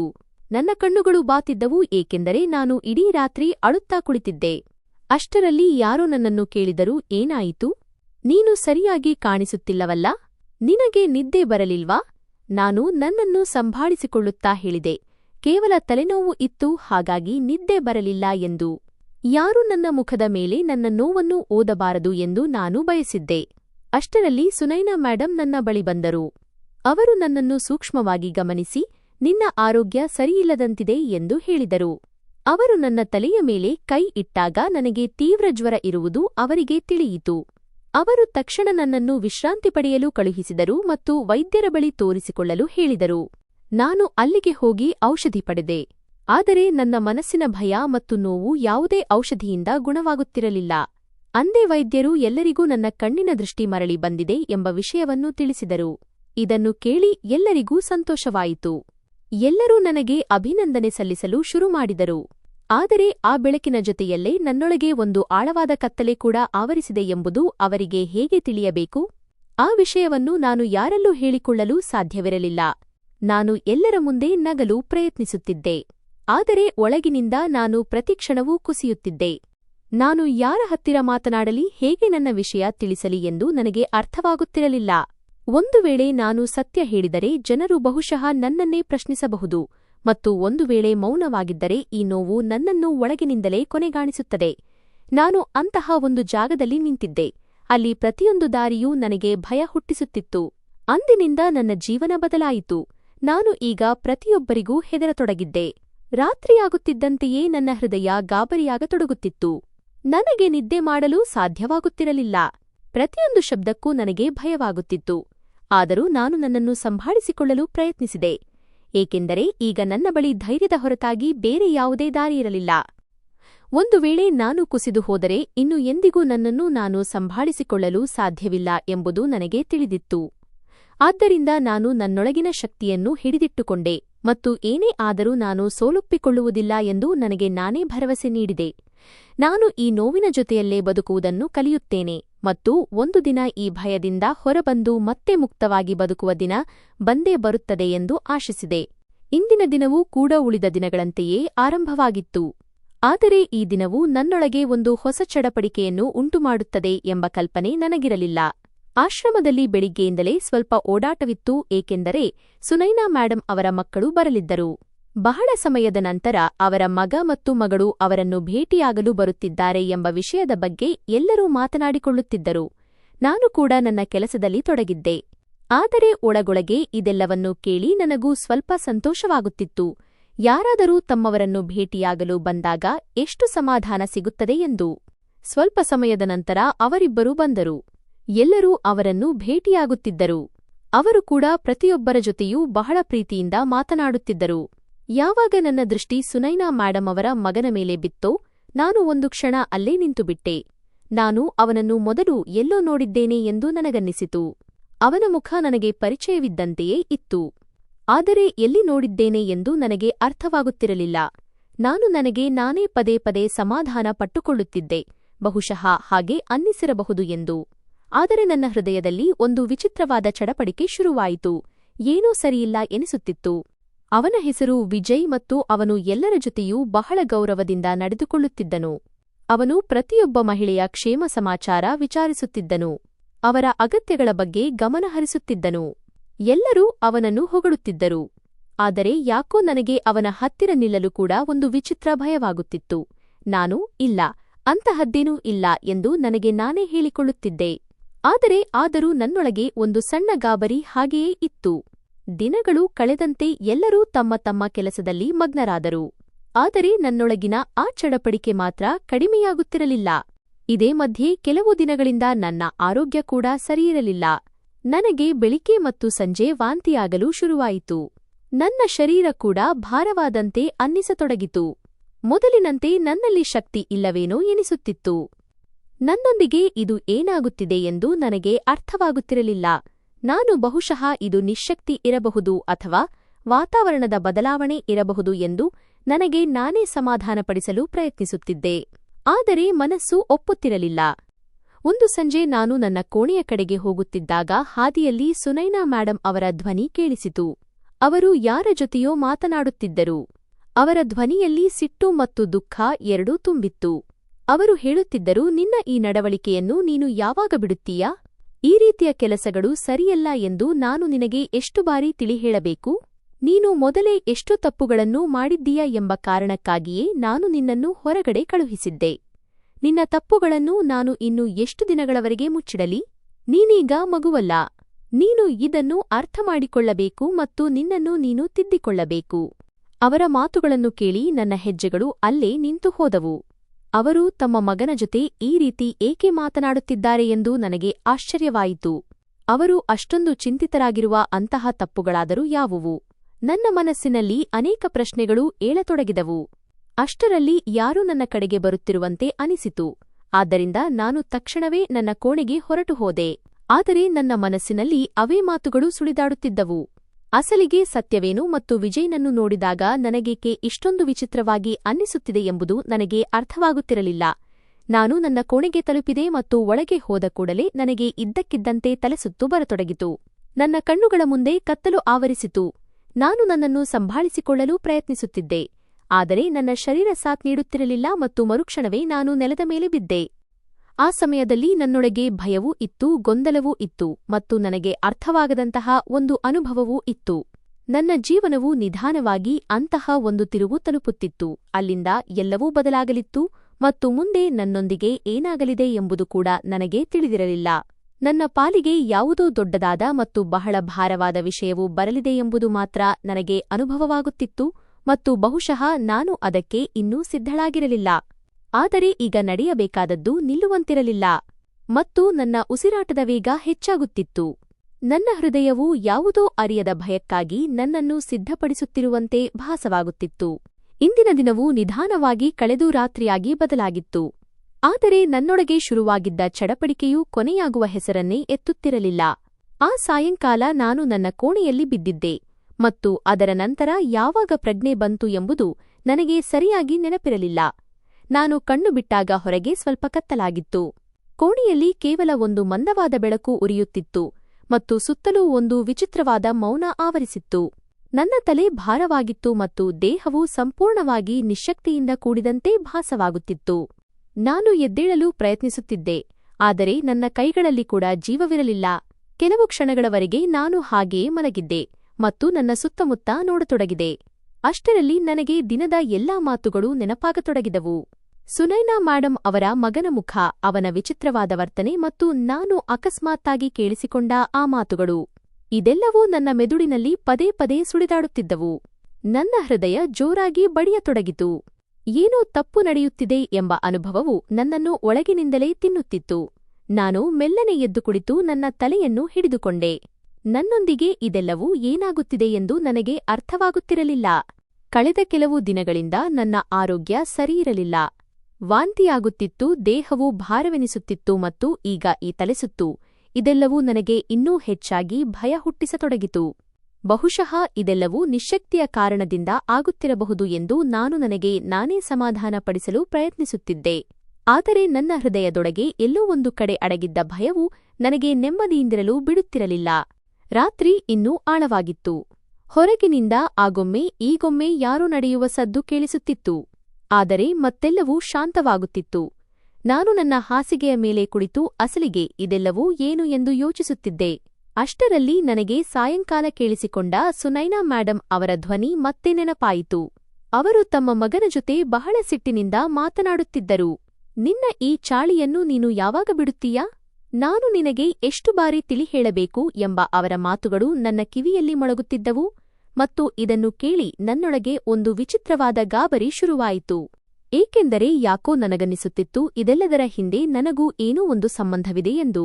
ಅಂತಹದ್ದೇನೂ ಇಲ್ಲ ಎಂದು ನಾನು ಪದೇ ಪದೇ ಸಮಾಧಾನ ಪಟ್ಟುಕೊಳ್ಳುತ್ತಿದ್ದೆ, ಆದರೆ ಮನಸ್ಸು ಒಪ್ಪುತ್ತಿರಲಿಲ್ಲ. ನಾನು ಎದ್ದು ಕಿಟಕಿಯ ಹತ್ತಿರ ಹೋದೆ. ಹೊರಗೆ ಮಂದವಾದ ಗಾಳಿ ಬೀಸುತ್ತಿತ್ತು. ಮರಗಳು ಅಲುಗಾಡುತ್ತಿದ್ದವು ಮತ್ತು ದೂರದಲ್ಲಿ ಎಲ್ಲೋ ನಾಯಿಗಳು ಬೊಗಳುವ ಸದ್ದು ಕೇಳಿಸುತ್ತಿತ್ತು. ಎಲ್ಲವೂ ಅಷ್ಟೊಂದು ಶಾಂತವಾಗಿತ್ತು, ಆದರೆ ನನ್ನೊಳಗೆ ಚಂಡಮಾರುತ ಎದ್ದಿತ್ತು. ನಾನು ನನ್ನ ಉಸಿರಾಟವನ್ನು ನಿಯಂತ್ರಿಸಲು ಪ್ರಯತ್ನಿಸುತ್ತಿದ್ದೆ. ಅಷ್ಟರಲ್ಲಿ ಇದ್ದಕ್ಕಿದ್ದಂತೆ ನನ್ನ ಹೊಟ್ಟೆಯಲ್ಲಿ ಸ್ವಲ್ಪ ನೋವು ಕಾಣಿಸಿಕೊಂಡಿತು. ನಾನು ಗಾಬರಿಯಾಗಿ ತಕ್ಷಣವೇ ನನ್ನ ಹಾಸಿಗೆಯ ಮೇಲೆ ಕುಳಿತುಬಿಟ್ಟೆ. ನನ್ನ ಕೈಕಾಲುಗಳು ತಣ್ಣಗಾಗುತ್ತಿದ್ದವು. ಇದೆಲ್ಲವೂ ಏನಾಗುತ್ತಿದೆ ಎಂದು ಯೋಚಿಸಲು ಕೂಡ ನನಗೆ ಸಾಧ್ಯವಾಗುತ್ತಿರಲಿಲ್ಲ. ನನ್ನ ಕಣ್ಣುಗಳಲ್ಲಿ ನೀರು ಬಂತು, ಆದರೆ ನನಗೆ ಅಳಲು ಕೂಡ ಸಾಧ್ಯವಾಗುತ್ತಿರಲಿಲ್ಲ. ನನ್ನೊಳಗಿನ ಭಯವು ಎಷ್ಟು ಆಳವಾಗಿತ್ತೆಂದರೆ ಅದು ನನ್ನ ಧ್ವನಿಯನ್ನೇ ಕಿತ್ತುಕೊಂಡಂತಾಗಿತ್ತು.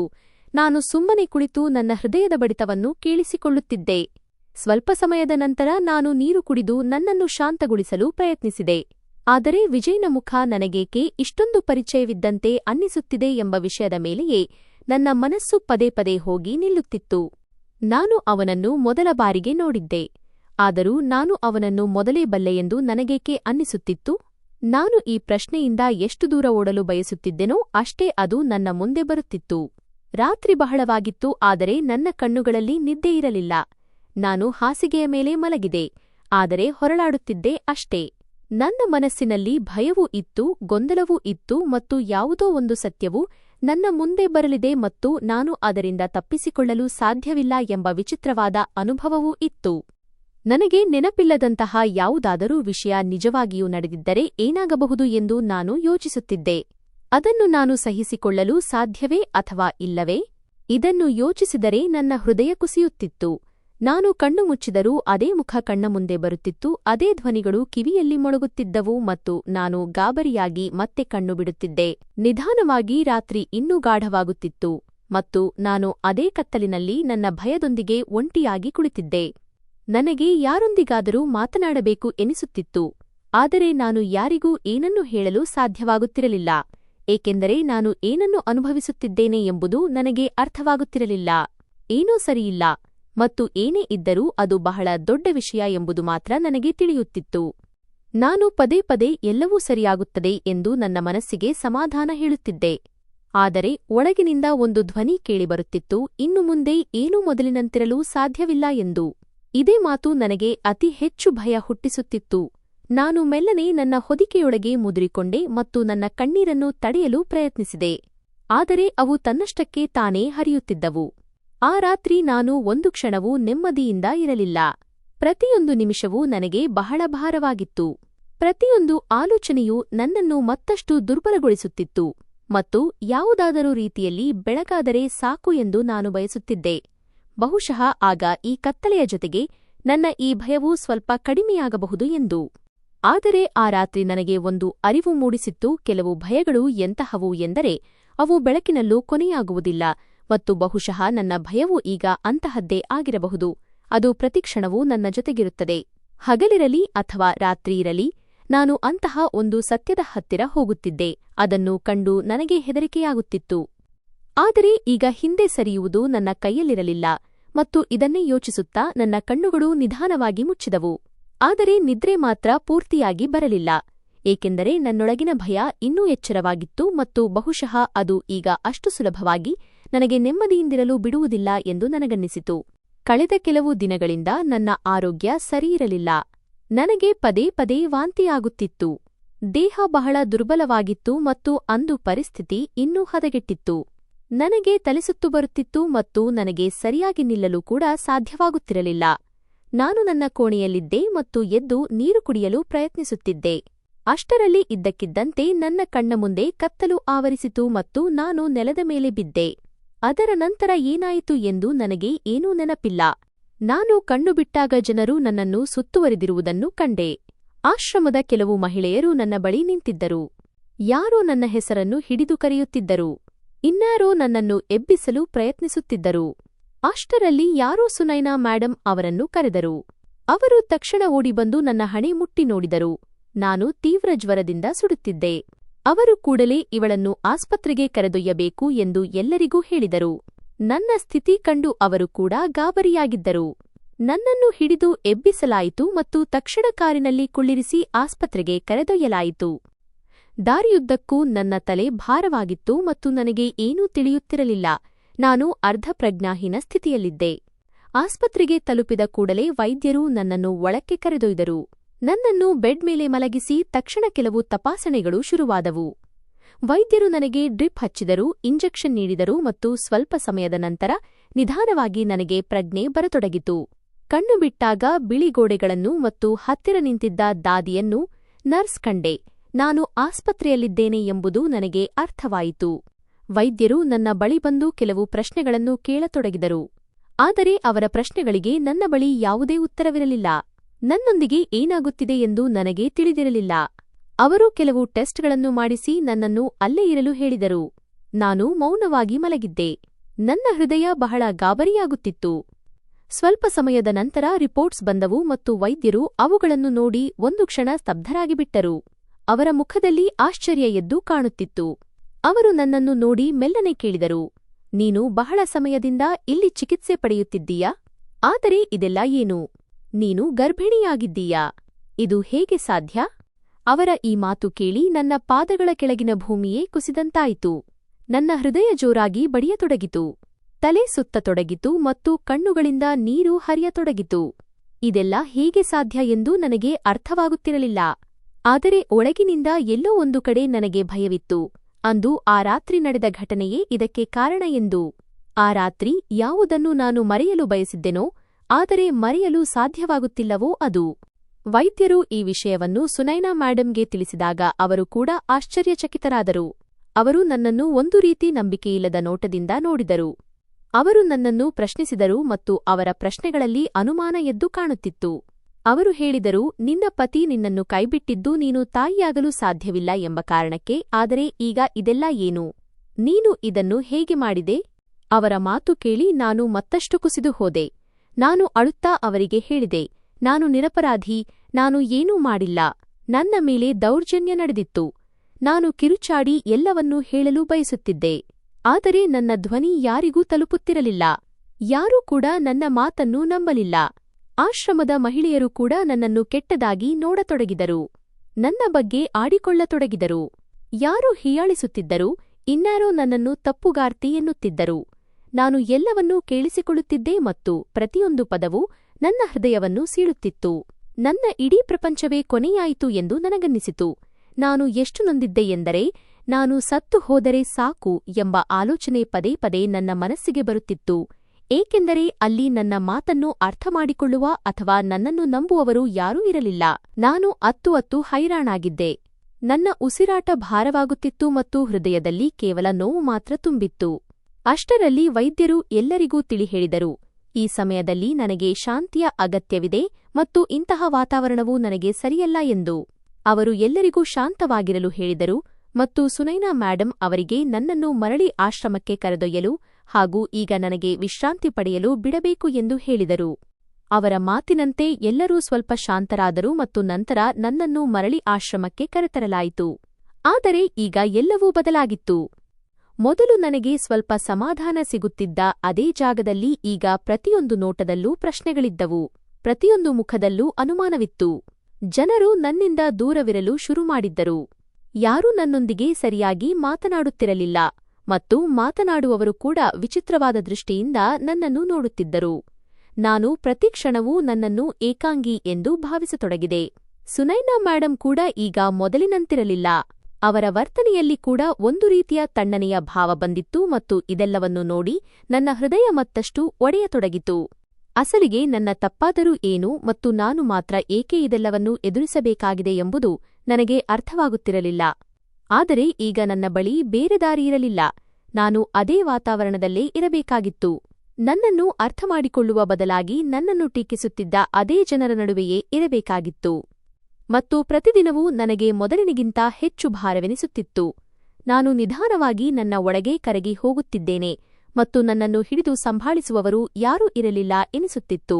ಕೇವಲ ನಾನು ಇದ್ದೆ, ನನ್ನ ನೋವು ಇತ್ತು ಮತ್ತು ಯಾರೂ ನಂಬಲು ಸಿದ್ಧವಿಲ್ಲದ ಅಂತಹ ಒಂದು ಸತ್ಯವಿತ್ತು. ಅಂದಿನಿಂದ ನನ್ನ ಜೀವನ ಸಂಪೂರ್ಣವಾಗಿ ಬದಲಾಗಿತ್ತು ಮತ್ತು ನಾನು ಬಯಸಿದರೂ ಮೊದಲಿನಂತೆ ಇರಲು ಸಾಧ್ಯವಾಗುತ್ತಿರಲಿಲ್ಲ.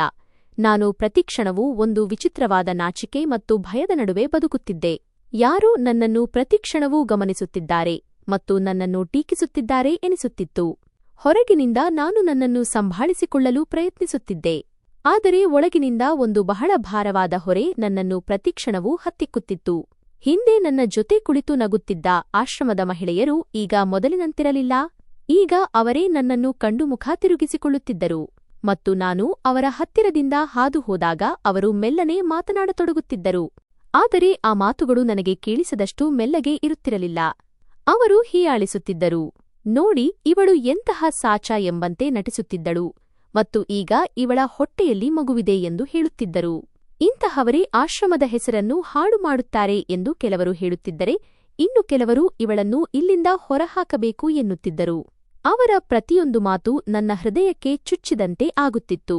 ನಾನು ಬಯಸಿದರೂ ಏನನ್ನೂ ಹೇಳಲು ಸಾಧ್ಯವಾಗುತ್ತಿರಲಿಲ್ಲ. ಏಕೆಂದರೆ ನನ್ನ ಮಾತು ಕೇಳುವವರು ಅಲ್ಲಿ ಯಾರೂ ಇರಲಿಲ್ಲ ಎಂಬುದು ನನಗೆ ತಿಳಿದಿತ್ತು. ನಾನು ಕೇವಲ ಮೌನವಾಗಿ ಎಲ್ಲವನ್ನೂ ಸಹಿಸುತ್ತಿದ್ದೆ, ಆದರೆ ಒಳಗಿನಿಂದ ಪ್ರತಿದಿನವೂ ಕುಸಿಯುತ್ತಿದ್ದೆ. ಪ್ರತಿಯೊಂದು ಹೀಯಾಳಿಕೆ ಮತ್ತು ಪ್ರತಿಯೊಂದು ನೋಟ ನನ್ನನ್ನು ದುರ್ಬಲಗೊಳಿಸುತ್ತಿತ್ತು ಮತ್ತು ನಾನು ನನ್ನಿಂದಲೇ ಸೋಲುವ ಅಂತಹ ಒಂದು ದಿನ ಬಂದೇ ಬಿಟ್ಟಿತು. ಇನ್ನು ಮುಂದೆ ನನಗೆ ಇದನ್ನು ಸಹಿಸಲು ಸಾಧ್ಯವಿಲ್ಲ ಎಂದು ನನಗನ್ನಿಸಿತು. ನಾನು ನನ್ನ ಸ್ವಂತ ಶರೀರವನ್ನೇ ದ್ವೇಷಿಸಲು ಶುರುಮಾಡಿದೆ. ನನ್ನೊಂದಿಗೆ ನಡೆದ ಪ್ರತಿಯೊಂದು ನೋವಿನ ನೆನಪೇ ಈ ಮಗು ಎಂದು ನನಗನ್ನಿಸುತ್ತಿತ್ತು. ಪ್ರತಿದಿನವೂ ಅದನ್ನು ಅನುಭವಿಸಲು ನನಗೆ ಸಾಧ್ಯವಾಗುತ್ತಿರಲಿಲ್ಲ. ಆ ಮಗುವನ್ನು ನನ್ನೊಳಗೆ ಇಟ್ಟುಕೊಳ್ಳಲು ನನಗೆ ಇಷ್ಟವಿರಲಿಲ್ಲ ಮತ್ತು ಅದೇ ಆಲೋಚನೆಯೊಂದಿಗೆ ನಾನು ಒಂದು ನಿರ್ಧಾರ ಮಾಡಿದೆ. ನಾನು ಈ ಮಗುವಿಗೆ ಜನ್ಮ ನೀಡುವುದಿಲ್ಲ ಎಂದು. ನಾನು ಈ ನೋವಿನೊಂದಿಗೆ ಬದುಕಲು ಸಾಧ್ಯವಿಲ್ಲ. ಆ ರಾತ್ರಿ ನಾನು ನನ್ನ ಹಾಸಿಗೆಯ ಮೇಲೆ ಮಲಗಿದ್ದೆ. ನನ್ನ ಕಣ್ಣುಗಳಲ್ಲಿ ನಿದ್ದೆ ಇರಲಿಲ್ಲ ಮತ್ತು ಬೆಳಿಗ್ಗೆ ಏನು ಮಾಡಬೇಕು ಎಂಬ ಒಂದೇ ಒಂದು ಆಲೋಚನೆ ನನ್ನ ಮೆದುಳಿನಲ್ಲಿ ಓಡುತ್ತಿತ್ತು. ಬೆಳಿಗ್ಗೆ ನಾನು ಸುನೈನಾ ಮೇಡಂ ಅವರ ಹತ್ತಿರ ಆಸ್ಪತ್ರೆಗೆ ಹೋಗಬೇಕು ಎಂದು ಹೇಳಿ ಅಲ್ಲಿ ಹೋಗಿ ಮೊದಲು ಗರ್ಭಪಾತ ಮಾಡಿಸಿಕೊಳ್ಳಬೇಕು ಎಂದು ನಿರ್ಧರಿಸಿದ್ದೆ. ಇದೆಲ್ಲದರಿಂದ ಹೊರಬರಲು ಇದೊಂದೇ ದಾರಿ ಎಂದು ನನಗನ್ನಿಸಿತ್ತು. ರಾತ್ರಿ ಬಹಳ ಉದ್ದವೆನಿಸುತ್ತಿತ್ತು. ಪ್ರತಿಯೊಂದು ನಿಮಿಷವೂ ಅಲ್ಲೇ ನಿಂತು ಹೋದಂತೆ ಭಾಸವಾಗುತ್ತಿತ್ತು. ನಾನು ಪದೇ ಪದೇ ಹೊರಳಾಡುತ್ತಿದ್ದೆ. ಒಮ್ಮೆ ಮೇಲ್ಛಾವಣಿಯನ್ನು ನೋಡುತ್ತಿದ್ದೆ, ಮತ್ತೊಮ್ಮೆ ಕಣ್ಣು ಮುಚ್ಚುತ್ತಿದ್ದೆ. ಆದರೆ ನಿದ್ದೆ ಮಾತ್ರ ಬರಲೇ ಇಲ್ಲ. ನನ್ನೊಂದಿಗೆ ನಡೆದ ಪ್ರತಿಯೊಂದು ಘಟನೆಯೂ ನನ್ನ ಮೆದುಳಿನಲ್ಲಿ ಸುಳಿದಾಡುತ್ತಿತ್ತು ಮತ್ತು ಪ್ರತಿಯೊಂದು ನೆನಪು ನನ್ನನ್ನು ಮತ್ತಷ್ಟು ದುರ್ಬಲಗೊಳಿಸುತ್ತಿತ್ತು. ಆದರೆ ನಾನು ನನ್ನನ್ನು ಬಲಪಡಿಸಿಕೊಳ್ಳಲು ಪ್ರಯತ್ನಿಸಿದೆ ಮತ್ತು ನನ್ನ ನಿರ್ಧಾರಕ್ಕೆ ಅಂಟಿಕೊಂಡಿದ್ದೆ. ಕೊನೆಗೂ ಬೆಳಗಾಯಿತು. ನಾನು ಎದ್ದು ಬಾಗಿಲು ತೆರೆಯಲು ಪ್ರಯತ್ನಿಸಿದಾಗ ಅದು ತೆರೆಯಲಿಲ್ಲ. ಮೊದಲಿಗೆ ನಾನು ಸರಿಯಾಗಿ ತೆರೆದಿಲ್ಲವೇನೋ ಎಂದುಕೊಂಡೆ, ಆದರೆ ಮತ್ತೊಮ್ಮೆ ಪ್ರಯತ್ನಿಸಿದಾಗಲೂ ಬಾಗಿಲು ತೆರೆಯದಿದ್ದಾಗ ನನ್ನ ಹೃದಯ ಗಾಬರಿಯಾಗಲು ಶುರುವಾಯಿತು. ನಾನು ಬಲವಾಗಿ ಬಾಗಿಲನ್ನು ಎಳೆದೆ, ಆದರೆ ಅದು ಹೊರಗಿನಿಂದ ಲಾಕ್ ಆಗಿತ್ತು. ನನ್ನ ಉಸಿರಾಟದ ವೇಗ ಹೆಚ್ಚಾಯಿತು. ಇದನ್ನು ಯಾರು ಮತ್ತು ಏಕೆ ಮಾಡಿದ್ದಾರೆ ಎಂಬುದು ನನಗೆ ಅರ್ಥವಾಗುತ್ತಿರಲಿಲ್ಲ. ನಾನು ತಕ್ಷಣ ಕಿಟಕಿಯ ಹತ್ತಿರ ಓಡಿಹೋಗಿ ಅದನ್ನು ತೆರೆಯಲು ಪ್ರಯತ್ನಿಸಿದೆ. ಆದರೆ ಅದು ಕೂಡ ಬಂದಾಗಿತ್ತು. ಯಾರೋ ಬೇಕೆಂತಲೇ ನನ್ನನ್ನು ಒಳಗೆ ಬಂಧಿಸಿದಂತೆ ಅನ್ನಿಸಿತು. ಆ ಕ್ಷಣದಲ್ಲಿ ನನ್ನೊಳಗೆ ಭಯ ಮತ್ತು ಸಿಟ್ಟು ಎರಡೂ ಒಟ್ಟಿಗೆ ಬಂದವು. ಇದೆಲ್ಲವೂ ಏನಾಗುತ್ತಿದೆ ಎಂದು ನನಗೆ ಅರ್ಥವೇ ಆಗುತ್ತಿರಲಿಲ್ಲ. ಅಷ್ಟರಲ್ಲಿ ಮೇಜಿನ ಮೇಲಿಟ್ಟಿದ್ದ ಒಂದು ಕಾಗದದ ಮೇಲೆ ನನ್ನ ದೃಷ್ಟಿ ಬಿತ್ತು. ನನ್ನ ಹೃದಯ ಜೋರಾಗಿ ಬಡಿಯತೊಡಗಿತು. ನಾನು ಅದರ ಹತ್ತಿರ ಹೋಗಿ ಅದನ್ನು ಕೈಗೆತ್ತಿಕೊಂಡು ಓದತೊಡಗಿದೆ. ಅದರಲ್ಲಿ ಬರೆಯಲಾಗಿತ್ತು, ನೀನು ನಿನ್ನ ಗರ್ಭಪಾತ ಮಾಡಿಸಿಕೊಳ್ಳಲು ಸಾಧ್ಯವಿಲ್ಲ. ನೀನು ಈ ಮಗುವಿಗೆ ಜನ್ಮ ನೀಡಲೇಬೇಕು. ಇದನ್ನು ಓದಿದ ಕೂಡಲೇ ನನ್ನ ಕೈಗಳು ನಡುಗತೊಡಗಿದವು. ನನ್ನ ಕಣ್ಣುಗಳು ಅರಳಿದವು ಮತ್ತು ಯಾರೋ ನನ್ನ ತಲೆಯ ಮೇಲೆ ಜೋರಾಗಿ ಹೊಡೆದಂತೆ ನನಗನ್ನಿಸಿತು. ನಾನು ಸಂಪೂರ್ಣವಾಗಿ ಹೆದರಿ ಹೋಗಿದ್ದೆ, ಏಕೆಂದರೆ ಇದರ ಅರ್ಥ ಸ್ಪಷ್ಟವಾಗಿತ್ತು. ನನ್ನ ಬಗ್ಗೆ ಎಲ್ಲವನ್ನೂ ತಿಳಿದಿರುವ ಯಾರೋ ಒಬ್ಬರು ಇಲ್ಲಿದ್ದಾರೆ. ಯಾರೂ ನನ್ನ ಪ್ರತಿಯೊಂದು ನಡೆಯನ್ನು ಗಮನಿಸುತ್ತಿದ್ದಾರೆ ಮತ್ತು ನಾನು ಏನು ಮಾಡಲಿದ್ದೇನೆ ಎಂಬುದು ಕೂಡ ಅವರಿಗೆ ತಿಳಿದುಹೋಗಿದೆ. ಆದರೆ ಆ ವ್ಯಕ್ತಿ ಯಾರು? ಇದನ್ನು ಯೋಚಿಸುತ್ತಲೇ ನನ್ನ ಸ್ಥಿತಿ ಹದಗೆಡುತ್ತಿತ್ತು. ಆ ಮನುಷ್ಯ ಎಲ್ಲಿಯಾದರೂ ಇಲ್ಲೇ ಅಡಗಿದ್ದಾನೆಯೇ ಎಂಬಂತೆ ನಾನು ಕೋಣೆಯಲ್ಲಿ ಅತ್ತಿತ್ತ ನೋಡತೊಡಗಿದೆ. ಆದರೆ ಅಲ್ಲಿ ಯಾರೂ ಇರಲಿಲ್ಲ. ಕೇವಲ ನಾನು ಮತ್ತು ನನ್ನ ಗಾಬರಿ ಮಾತ್ರ ಇತ್ತು. ಅಷ್ಟರಲ್ಲಿ ಇದ್ದಕ್ಕಿದ್ದಂತೆ ಬಾಗಿಲು ತಟ್ಟುವ ಸದ್ದಾಯಿತು. ನನ್ನ ಉಸಿರಾಟವೇ ನಿಂತು ಹೋದಂತಾಯಿತು. ನಾನು ಕೆಲವು ಕ್ಷಣ ನನ್ನನ್ನು ಸಂಭಾಳಿಸಿಕೊಂಡೆ ಮತ್ತು ನಂತರ ಮೆಲ್ಲನೆ ಕೇಳಿದೆ, ಹೊರಗೆ ಯಾರದು ಎಂದು. ಹೊರಗಿನಿಂದ ಧ್ವನಿ ಬಂತು, ನಾನು ಸುನೈನಾ ಮೇಡಂ, ಬಾಗಿಲು ತೆರೆ ಎಂದು. ಅವರು ಬಾಗಿಲು ತೆರೆದ ಕೂಡಲೇ ನಾನು ಹೊರಗೆ ಬಂದೆ. ಅವರು ನನ್ನನ್ನು ನೋಡಿ ಹೇಳಿದರು, ಬೇಗ ಸಿದ್ಧವಾಗು, ನಾವು ತಪಾಸಣೆಗಾಗಿ ಆಸ್ಪತ್ರೆಗೆ ಹೋಗಬೇಕು ಮತ್ತು ಉಪಹಾರವನ್ನೂ ಮಾಡು. ನಾನು ಏನನ್ನೋ ಹೇಳಲು ಬಯಸಿದ್ದೆ, ಆದರೆ ನನ್ನ ಮಾತುಗಳು ಎಲ್ಲೋ ಕಳೆದು ಹೋಗಿದ್ದವು. ನಾನು ಮೌನವಾಗಿ ಅವರ ಜೊತೆ ನಡೆಯತೊಡಗಿದೆ. ಅಷ್ಟರಲ್ಲಿ ನಾನು ಕಂಡೆ, ಕೆಲವು ಮಹಿಳೆಯರು ಅಲ್ಲಿ ನಿಂತಿದ್ದರು ಮತ್ತು ಅವರು ಸುನೈನಾ ಮೇಡಂ ಅವರಿಗೆ ಹೇಳುತ್ತಿದ್ದರು, ನಮಗೆ ಈ ಹುಡುಗಿಯ ಜೊತೆ ಇರಲು ಸಾಧ್ಯವಿಲ್ಲ. ನೀವು ಇವಳನ್ನು ಇಲ್ಲಿಡಿ ಅಥವಾ ನಮ್ಮನ್ನು ಇರಿಸಿ ಎಂದು. ಅವರ ಧ್ವನಿಯಲ್ಲಿ ಸಿಟ್ಟು ಮತ್ತು ದ್ವೇಷ ಎದ್ದು ಕಾಣುತ್ತಿತ್ತು. ಅವರು ನನ್ನ ಬಗ್ಗೆ ತಪ್ಪು ಮಾತುಗಳನ್ನು ಆಡುತ್ತಿದ್ದರು. ನನ್ನನ್ನು ಬದನಾಂ ಮಾಡುತ್ತಿದ್ದರು ಮತ್ತು ನಾನು ಸುಮ್ಮನೆ ನಿಂತು ಎಲ್ಲವನ್ನೂ ಕೇಳಿಸಿಕೊಳ್ಳುತ್ತಿದ್ದೆ. ನನ್ನನ್ನು ನಾನು ರಕ್ಷಿಸಿಕೊಳ್ಳಲು ನನ್ನ ಬಳಿ ಯಾವುದೇ ಮಾತುಗಳಿರಲಿಲ್ಲ. ಆದರೆ ಈ ಬಾರಿ ಸುನೈನಾ ಮೇಡಂ ಅವರಿಗೆ ಸಾಥ್ ನೀಡಲಿಲ್ಲ. ಅವರು ಸಿಟ್ಟಿನಿಂದ ಅವರನ್ನು ಗದರಿಸಿದರು ಮತ್ತು ಕೇಳಿದರು, ನೀವು ಇದೇನು ಇಂತಹ ಮಾತುಗಳನ್ನು ಆಡುತ್ತಿದ್ದೀರಿ? ಇಲ್ಲಿ ಯಾರು ಇರಬೇಕು ಎಂಬುದನ್ನು ನಾನು ನಿರ್ಧರಿಸುತ್ತೇನೆ. ನೀವು ಹೋಗಿ ನಿಮ್ಮ ಕೆಲಸ ನೋಡಿ. ಅವರ ಮಾತು ಕೇಳಿ ಅವರೆಲ್ಲರೂ ಸುಮ್ಮನಾಗಿ ಅಲ್ಲಿಂದ ಹೊರಟು ಹೋದರು. ಆ ಕ್ಷಣದಲ್ಲಿ ನನಗೆ ಸ್ವಲ್ಪ ಆಸರೆ ಸಿಕ್ಕಂತೆ ಅನ್ನಿಸಿತು. ನನ್ನ ಜೊತೆ ಯಾರೋ ನಿಂತಿದ್ದಾರೆ ಎನಿಸಿತು. ನಂತರ ಸುನೈನಾ ಮೇಡಂ ನನ್ನನ್ನು ಆಸ್ಪತ್ರೆಗೆ ಕರೆದೊಯ್ದರು. ಅಲ್ಲಿ ನನ್ನ ತಪಾಸಣೆ ನಡೆಯಿತು. ವೈದ್ಯರು ಪರೀಕ್ಷಿಸಿ ಮಗು ಆರೋಗ್ಯವಾಗಿದೆ ಮತ್ತು ನಾನು ಕೂಡ ಆರಾಮಾಗಿದ್ದೇನೆ ಎಂದು ಹೇಳಿದರು. ಇದನ್ನು ಕೇಳಿ ನನ್ನೊಳಗೆ ಮತ್ತೆ ಅದೇ ಗೊಂದಲ ಶುರುವಾಯಿತು, ಏಕೆಂದರೆ ನನಗೆ ಈ ಮಗು ಬೇಡವಾಗಿತ್ತು. ಆದರೆ ಎಲ್ಲವೂ ನನ್ನ ವಿರುದ್ಧವಾಗಿಯೇ ನಡೆಯುತ್ತಿತ್ತು. ಮರಳಿ ಬರುವಾಗ ಸುನೈನಾ ಮೇಡಂ ನನ್ನ ಬಳಿ ಹೇಳಿದರು, ದಿವ್ಯಾ, ನೀನು ಚಿಂತಿಸಬೇಡ. ಇದರಲ್ಲಿ ನಿನ್ನ ತಪ್ಪಿಲ್ಲ ಎಂದು ನನಗೆ ತಿಳಿದಿದೆ. ನಿನ್ನ ಮೇಲೆ ದೌರ್ಜನ್ಯ ನಡೆದಿದೆ. ಅವರು ಕ್ಯಾಮೆರಾಗಳ ರೆಕಾರ್ಡಿಂಗ್ ನೋಡಿರುವುದಾಗಿ ಮತ್ತು ಅದರಲ್ಲಿ ನನ್ನ ಮೇಲೆ ಅನ್ಯಾಯವಾಗಿರುವುದು ಸ್ಪಷ್ಟವಾಗಿ ಕಾಣಿಸುತ್ತಿದೆ ಎಂದು ಹೇಳಿದರು. ಆದರೆ ಆ ಮನುಷ್ಯನ ಮುಖ ಸ್ಪಷ್ಟವಾಗಿ ಕಾಣಿಸುತ್ತಿಲ್ಲ ಎಂದರು. ಅವರ ಈ ಮಾತು ಕೇಳಿ ನನ್ನ ಕಣ್ಣುಗಳಲ್ಲಿ ನೀರು ಬಂತು. ನಾನು ಅವರ ಕೈ ಹಿಡಿದುಕೊಂಡು ಹೇಳಿದೆ, ಮೇಡಂ, ಅವನು ಯಾರು ಎಂದು ನನಗೆ ಹೇಳಿ. ನಾನು ಅವನನ್ನು ಸುಮ್ಮನೆ ಬಿಡುವುದಿಲ್ಲ. ಅವನು ನನ್ನ ಜೀವನವನ್ನೇ ಹಾಳು ಮಾಡಿದ್ದಾನೆ. ನಾನು ಅವನಿಗೆ ಶಿಕ್ಷೆ ಕೊಡಿಸುತ್ತೇನೆ. ಆದರೆ ಅವರು ನನ್ನನ್ನು ಶಾಂತಗೊಳಿಸುತ್ತಾ ತಮಗೆ ಮುಖ ಸ್ಪಷ್ಟವಾಗಿ ಕಂಡಿಲ್ಲ ಎಂದು ಹೇಳಿದರು. ಒಂದು ವೇಳೆ ತಿಳಿದಿದ್ದರೆ ತಾವೇ ಅವನಿಗೆ ಶಿಕ್ಷೆ ಕೊಡಿಸುತ್ತಿದ್ದೆ ಎಂದರು. ಅವನು ಯಾರು ಎಂದು ಪತ್ತೆ ಹಚ್ಚಲು ಪ್ರಯತ್ನಿಸುವುದಾಗಿ ಅವರು ಹೇಳಿದರು. ಅವರ ಮಾತುಗಳಿಂದ ನನಗೆ ಸ್ವಲ್ಪ ಧೈರ್ಯ ಬಂತು, ಆದರೆ ಒಳಗಿನ ಭಯ ಮತ್ತು ನೋವು ಇಂದಿಗೂ ಹಾಗೆಯೇ ಇತ್ತು. ಈಗ ನಾವು ಮರಳಿ ಆಶ್ರಮಕ್ಕೆ ಬಂದೆವು. ಅವರು ನನ್ನನ್ನು ಕೋಣೆಯವರೆಗೆ ಬಿಟ್ಟು, ನೀನು ವಿಶ್ರಾಂತಿ ಪಡೆಯೂ, ನಾನು ಈಗಲೇ ಬರುತ್ತೇನೆ ಎಂದು ಹೇಳಿದರು. ನಾನು ಕೋಣೆಗೆ ಬಂದು ಮೌನವಾಗಿ ಕುಳಿತು ಯೋಚಿಸತೊಡಗಿದೆ. ಇದೆಲ್ಲವೂ ಯಾವಾಗ ಮುಗಿಯುತ್ತದೆ? ಯಾವಾಗ ನನಗೆ ಈ ನೋವಿನಿಂದ ಮುಕ್ತಿ ಸಿಗುತ್ತದೆ? ಆದರೆ ನನಗೆ ಯಾವುದೇ ಉತ್ತರ ಸಿಗಲಿಲ್ಲ. ಅಲ್ಲಿ ಕೇವಲ ಮೌನವಿತ್ತು ಮತ್ತು ಅದೇ ಮೌನದಲ್ಲಿ ನಾನು ನನ್ನ ಭಯ, ನನ್ನ ನೋವು ಮತ್ತು ನನ್ನ ಪ್ರಶ್ನೆಗಳೊಂದಿಗೆ ಒಂಟಿಯಾಗಿ ಕುಳಿತಿದ್ದೆ. ನನ್ನ ಜೀವನ ನನ್ನ ಕೈಯಿಂದ ಜಾರಿ ಹೋಗುತ್ತಿದೆ ಮತ್ತು ಅದನ್ನು ತಡೆಯಲು ನನಗೆ ಸಾಧ್ಯವಾಗುತ್ತಿಲ್ಲ ಎಂದು ನನಗನ್ನಿಸಿತು. ನಾನು ಕೇವಲ ನನ್ನನ್ನು ಸಂಭಾಳಿಸಿಕೊಳ್ಳಲು ಪ್ರಯತ್ನಿಸುತ್ತಿದ್ದೆ. ಆದರೆ ಒಳಗಿನಿಂದ ನಾನು ಪ್ರತಿಕ್ಷಣವೂ ಕುಸಿಯುತ್ತಿದ್ದೆ. ಮತ್ತು ಇದೇ ನನ್ನ ಅತಿದೊಡ್ಡ ಸತ್ಯವಾಗಿತ್ತು. ಇದನ್ನು ನಾನು ಬಯಸಿದ್ದರೂ ಬದಲಾಯಿಸಲು ಸಾಧ್ಯವಿರಲಿಲ್ಲ. ಯಾಕೆ ಎಂದು ತಿಳಿಯದು.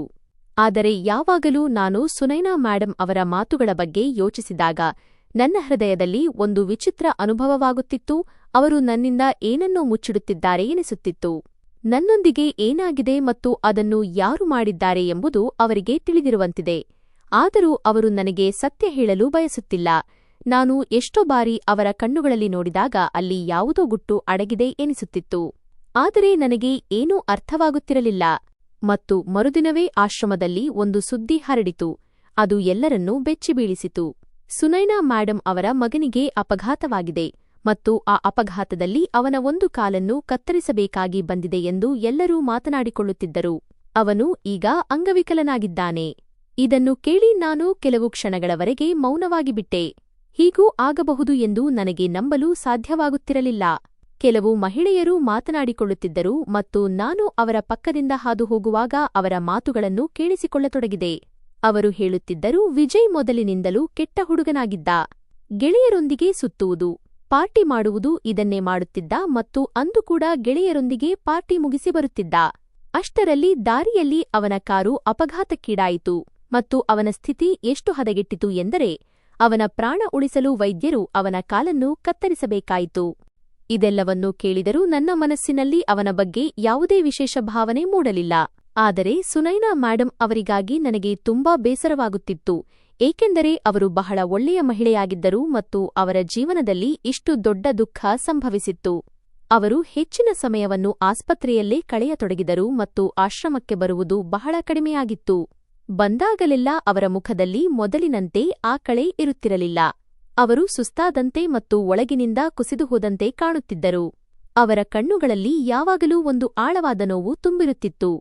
ಒಂದು ಸಾಯಂಕಾಲ ಅವರು ನನ್ನ ಬಳಿ ಬಂದರು ಮತ್ತು ಅವರ ಕಣ್ಣುಗಳಲ್ಲಿ ನೀರಿತ್ತು. ಅವರು ನನ್ನನ್ನು ಕುಳ್ಳಿರಿಸಿ ಮೆಲ್ಲನೆ ಹೇಳಿದರು, ದಿವ್ಯಾ, ನಾನು ನಿನಗೆ ಒಂದು ವಿಷಯ ಹೇಳಲು ಬಯಸುತ್ತೇನೆ. ಅವರ ಧ್ವನಿಯಲ್ಲಿ ಒಂದು ವಿಚಿತ್ರವಾದ ವಿನಂತಿ ಮತ್ತು ಅಳಲು ಇತ್ತು.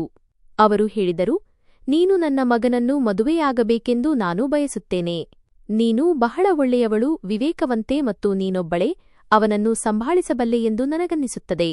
ಅವನು ನಿನ್ನ ಮಗುವಿಗೆ ತನ್ನ ಹೆಸರನ್ನೂ ನೀಡುತ್ತಾನೆ. ನೀನು ಯಾವುದರ ಬಗ್ಗೆಯೂ ಚಿಂತಿಸುವ ಅಗತ್ಯವಿಲ್ಲ. ನಾನು ಎಲ್ಲವನ್ನೂ ನಿಭಾಯಿಸುತ್ತೇನೆ. ನಾನು ಅವನಿಗೂ ತಿಳಿ ಹೇಳಿದ್ದೇನೆ. ಅವನು ಈಗ ಬದಲಾಗಿದ್ದಾನೆ. ನಿನಗೆ ಅವನ ಆಸರೆ ಸಿಗುತ್ತದೆ ಮತ್ತು ಅವನಿಗೆ ನಿನ್ನದು. ಅವರ ಈ ಮಾತನ್ನು ಕೇಳಿ ನಾನು ಸಂಪೂರ್ಣವಾಗಿ ಆಶ್ಚರ್ಯಚಕಿತಳಾದೆ. ನಾನು ಏನನ್ನು ಕೇಳಿಸಿಕೊಳ್ಳುತ್ತಿದ್ದೇನೆ ಎಂದು ನನಗೆ ಅರ್ಥವೇ ಆಗುತ್ತಿರಲಿಲ್ಲ. ಅವರು ನನ್ನ ಬಗ್ಗೆ ಪ್ರತಿಯೊಂದು ವಿಷಯವನ್ನೂ ಬಲ್ಲವರಾಗಿದ್ದರು. ಆದರೂ ಅವರು ನನ್ನ ಬಳಿ ಈ ವಿಷಯವನ್ನು ಹೇಗೆ ಪ್ರಸ್ತಾಪಿಸಲು ಸಾಧ್ಯ ಎಂದು ನಾನು ಯೋಚಿಸಿದೆ. ನನ್ನ ಮನಸ್ಸಿನಲ್ಲಿ ಸಾವಿರಾರು ಪ್ರಶ್ನೆಗಳು ಏಳುತ್ತಿದ್ದವು. ಆದರೆ ನಾನು ಏನನ್ನೂ ಮಾತನಾಡಲು ಸಾಧ್ಯವಾಗುತ್ತಿರಲಿಲ್ಲ. ನಿಧಾನವಾಗಿ ಈ ವಿಷಯ ಇಡೀ ಆಶ್ರಮದಲ್ಲಿ ಹರಡಿತು ಮತ್ತು ಎಲ್ಲರೂ ಸುನೈನಾ ಮೇಡಂ ಅವರ ಗುಣಗಾನ ಮಾಡತೊಡಗಿದರು. ನೋಡಿ ಅವರು ಈ ಹುಡುಗಿಯನ್ನು ಹೇಗೆ ಅಪ್ಪಿಕೊಂಡರು. ತಮ್ಮ ಮಗನ ಜೊತೆ ಮದುವೆ ಮಾಡಿಸಿ ಅವಳಿಗೆ ಒಂದು ಹೆಸರನ್ನು ನೀಡಿದರು ಎಂದು ಹೇಳುತ್ತಿದ್ದರು. ರಾಣಾ ಮೇಡಂ ಕೂಡ ನನಗೆ ತಿಳಿ ಹೇಳಲು ಶುರು ಮಾಡಿದರು. ಅವರು ಹೇಳಿದರು, ವಿಜಯ್ ಈಗ ಮೊದಲಿನಂತಿಲ್ಲ. ಅವನು ಬದಲಾಗಿದ್ದಾನೆ. ಅವನು ನಿನ್ನ ಮತ್ತು ನಿನ್ನ ಮಗುವಿನ ಜವಾಬ್ದಾರಿಯನ್ನು ಹೊರುತ್ತಾನೆ. ನಾನು ಬಹಳ ದೊಡ್ಡ ಗೊಂದಲದಲ್ಲಿದ್ದೆ. ಆದರೆ ನಂತರ ನಾನು ನನ್ನ ಮಗುವಿನ ಭವಿಷ್ಯದ ಬಗ್ಗೆ ಯೋಚಿಸಿದೆ ಮತ್ತು ಕೊನೆಗೆ ಅವರ ಮಾತಿಗೆ ಒಪ್ಪಿಕೊಂಡೆ. ಹೀಗೆ ನನ್ನ ಮದುವೆ ವಿಜಯ್ ಜೊತೆ ನಡೆಯಿತು. ಎಲ್ಲವೂ ಎಷ್ಟು ವೇಗವಾಗಿ ನಡೆಯಿತೆಂದರೆ ನನಗೆ ಏನನ್ನು ಯೋಚಿಸಲು ಸಮಯವೇ ಸಿಗಲಿಲ್ಲ. ನಂತರ ನಮ್ಮ ಮದುವೆಯ ಮೊದಲ ರಾತ್ರಿ ಬಂದಿತು. ನಾನು ಮತ್ತು ವಿಜಯ್ ಕೋಣೆಯಲ್ಲಿ ಕುಳಿತಿದ್ದೆವು. ಕೋಣೆಯ ವಾತಾವರಣ ಬಹಳ ಶಾಂತವಾಗಿತ್ತು, ಆದರೆ ನನ್ನ ಹೃದಯದ ಬಡಿತ ಮಾತ್ರ ಜೋರಾಗಿತ್ತು. ಅಷ್ಟರಲ್ಲಿ ಅವನು ನನ್ನನ್ನು ನೋಡಿ ತನಗೆ ನನ್ನೊಡನೆ ಏನೋ ಹೇಳಬೇಕಿದೆ ಎಂದು ಹೇಳಿದನು. ಅವನ ಧ್ವನಿಯಲ್ಲಿ ಭಯ ಮತ್ತು ಪಶ್ಚಾತ್ತಾಪ ಎದ್ದು ಕಾಣುತ್ತಿತ್ತು. ಅವನು ನನ್ನನ್ನು ಕುಳಿತುಕೊಳ್ಳಲು ಹೇಳಿದನು ಮತ್ತು ನಂತರ ಅವನು ಹೇಳಿದ ಮಾತನ್ನು ಕೇಳಿ ನನ್ನ ಪಾದಗಳ ಕೆಳಗಿನ ಭೂಮಿಯೇ ಕುಸಿದಂತಾಯಿತು. ಅವನು ಒಪ್ಪಿಕೊಂಡನು. ಅಂದು ರಾತ್ರಿ ನನ್ನೊಂದಿಗೆ ನಡೆದ ಆ ಘಟನೆಗೆ ಬೇರೆ ಯಾರೂ ಕಾರಣವಲ್ಲ, ಅದು ಸ್ವತಃ ಅವನೇ ಮಾಡಿದ್ದು. ಅವನು ತನ್ನ ಗೆಳೆಯರೊಂದಿಗೆ ಪಾರ್ಟಿ ಮುಗಿಸಿ ಬಂದಿದ್ದನಂತೆ. ಅವನು ಪೂರ್ಣವಾಗಿ ಅಮಲಿನಲ್ಲಿದ್ದನಂತೆ. ಅವನಿಗೆ ಪ್ರಜ್ಞೆ ಇರಲಿಲ್ಲವಂತೆ ಮತ್ತು ಅವನು ನನ್ನ ಕೋಣೆಗೆ ಬಂದು ಅದೆಲ್ಲವನ್ನೂ ಮಾಡಿದ್ದನಂತೆ. ಅಂದು ನಾನು ಏನಾಯಿತು ಎಂದು ತಿಳಿಯದೆ ಒದ್ದಾಡುತ್ತಿದ್ದ ವಿಷಯದ ಸತ್ಯ ಇದಾಗಿತ್ತು. ತನಗೆ ಇದರ ಬಗ್ಗೆ ಎಂದು ನಿನಗೆ ತಿಳಿಯಬಾರದು ಎಂದು ಅವನು ಬಯಸಿದ್ದನಂತೆ. ಆದರೆ ಆ ಘಟನೆಯ ನಂತರ ತಾನು ಮಾಡಿದ ಪ್ರತಿ ಕೆಲಸಕ್ಕೂ ಅವನಿಗೆ ಒಳಗಿನಿಂದ ಪಶ್ಚಾತ್ತಾಪವಾಗಲು ಶುರುವಾಯಿತು. ಅವನು ಹೇಳಿದ, ಬಹುಶಃ ಆ ದೇವರೇ ನನಗೆ ಶಿಕ್ಷೆ ನೀಡಿದ್ದಾರೆ. ಅದಕ್ಕಾಗಿಯೇ ನನ್ನ ಅಪಘಾತವಾಯಿತು ಮತ್ತು ನಾನು ಒಂದು ಕಾಲನ್ನು ಕಳೆದುಕೊಂಡೆ. ಅವನ ತಾಯಿಗೂ ಸುನೈನಾ ಮೇಡಂ ಕೂಡ ಈ ಸತ್ಯವೆಲ್ಲವೂ ಮೊದಲೇ ತಿಳಿದು ಹೋಗಿತ್ತು ಎಂದು ಅವನು ಹೇಳಿದನು.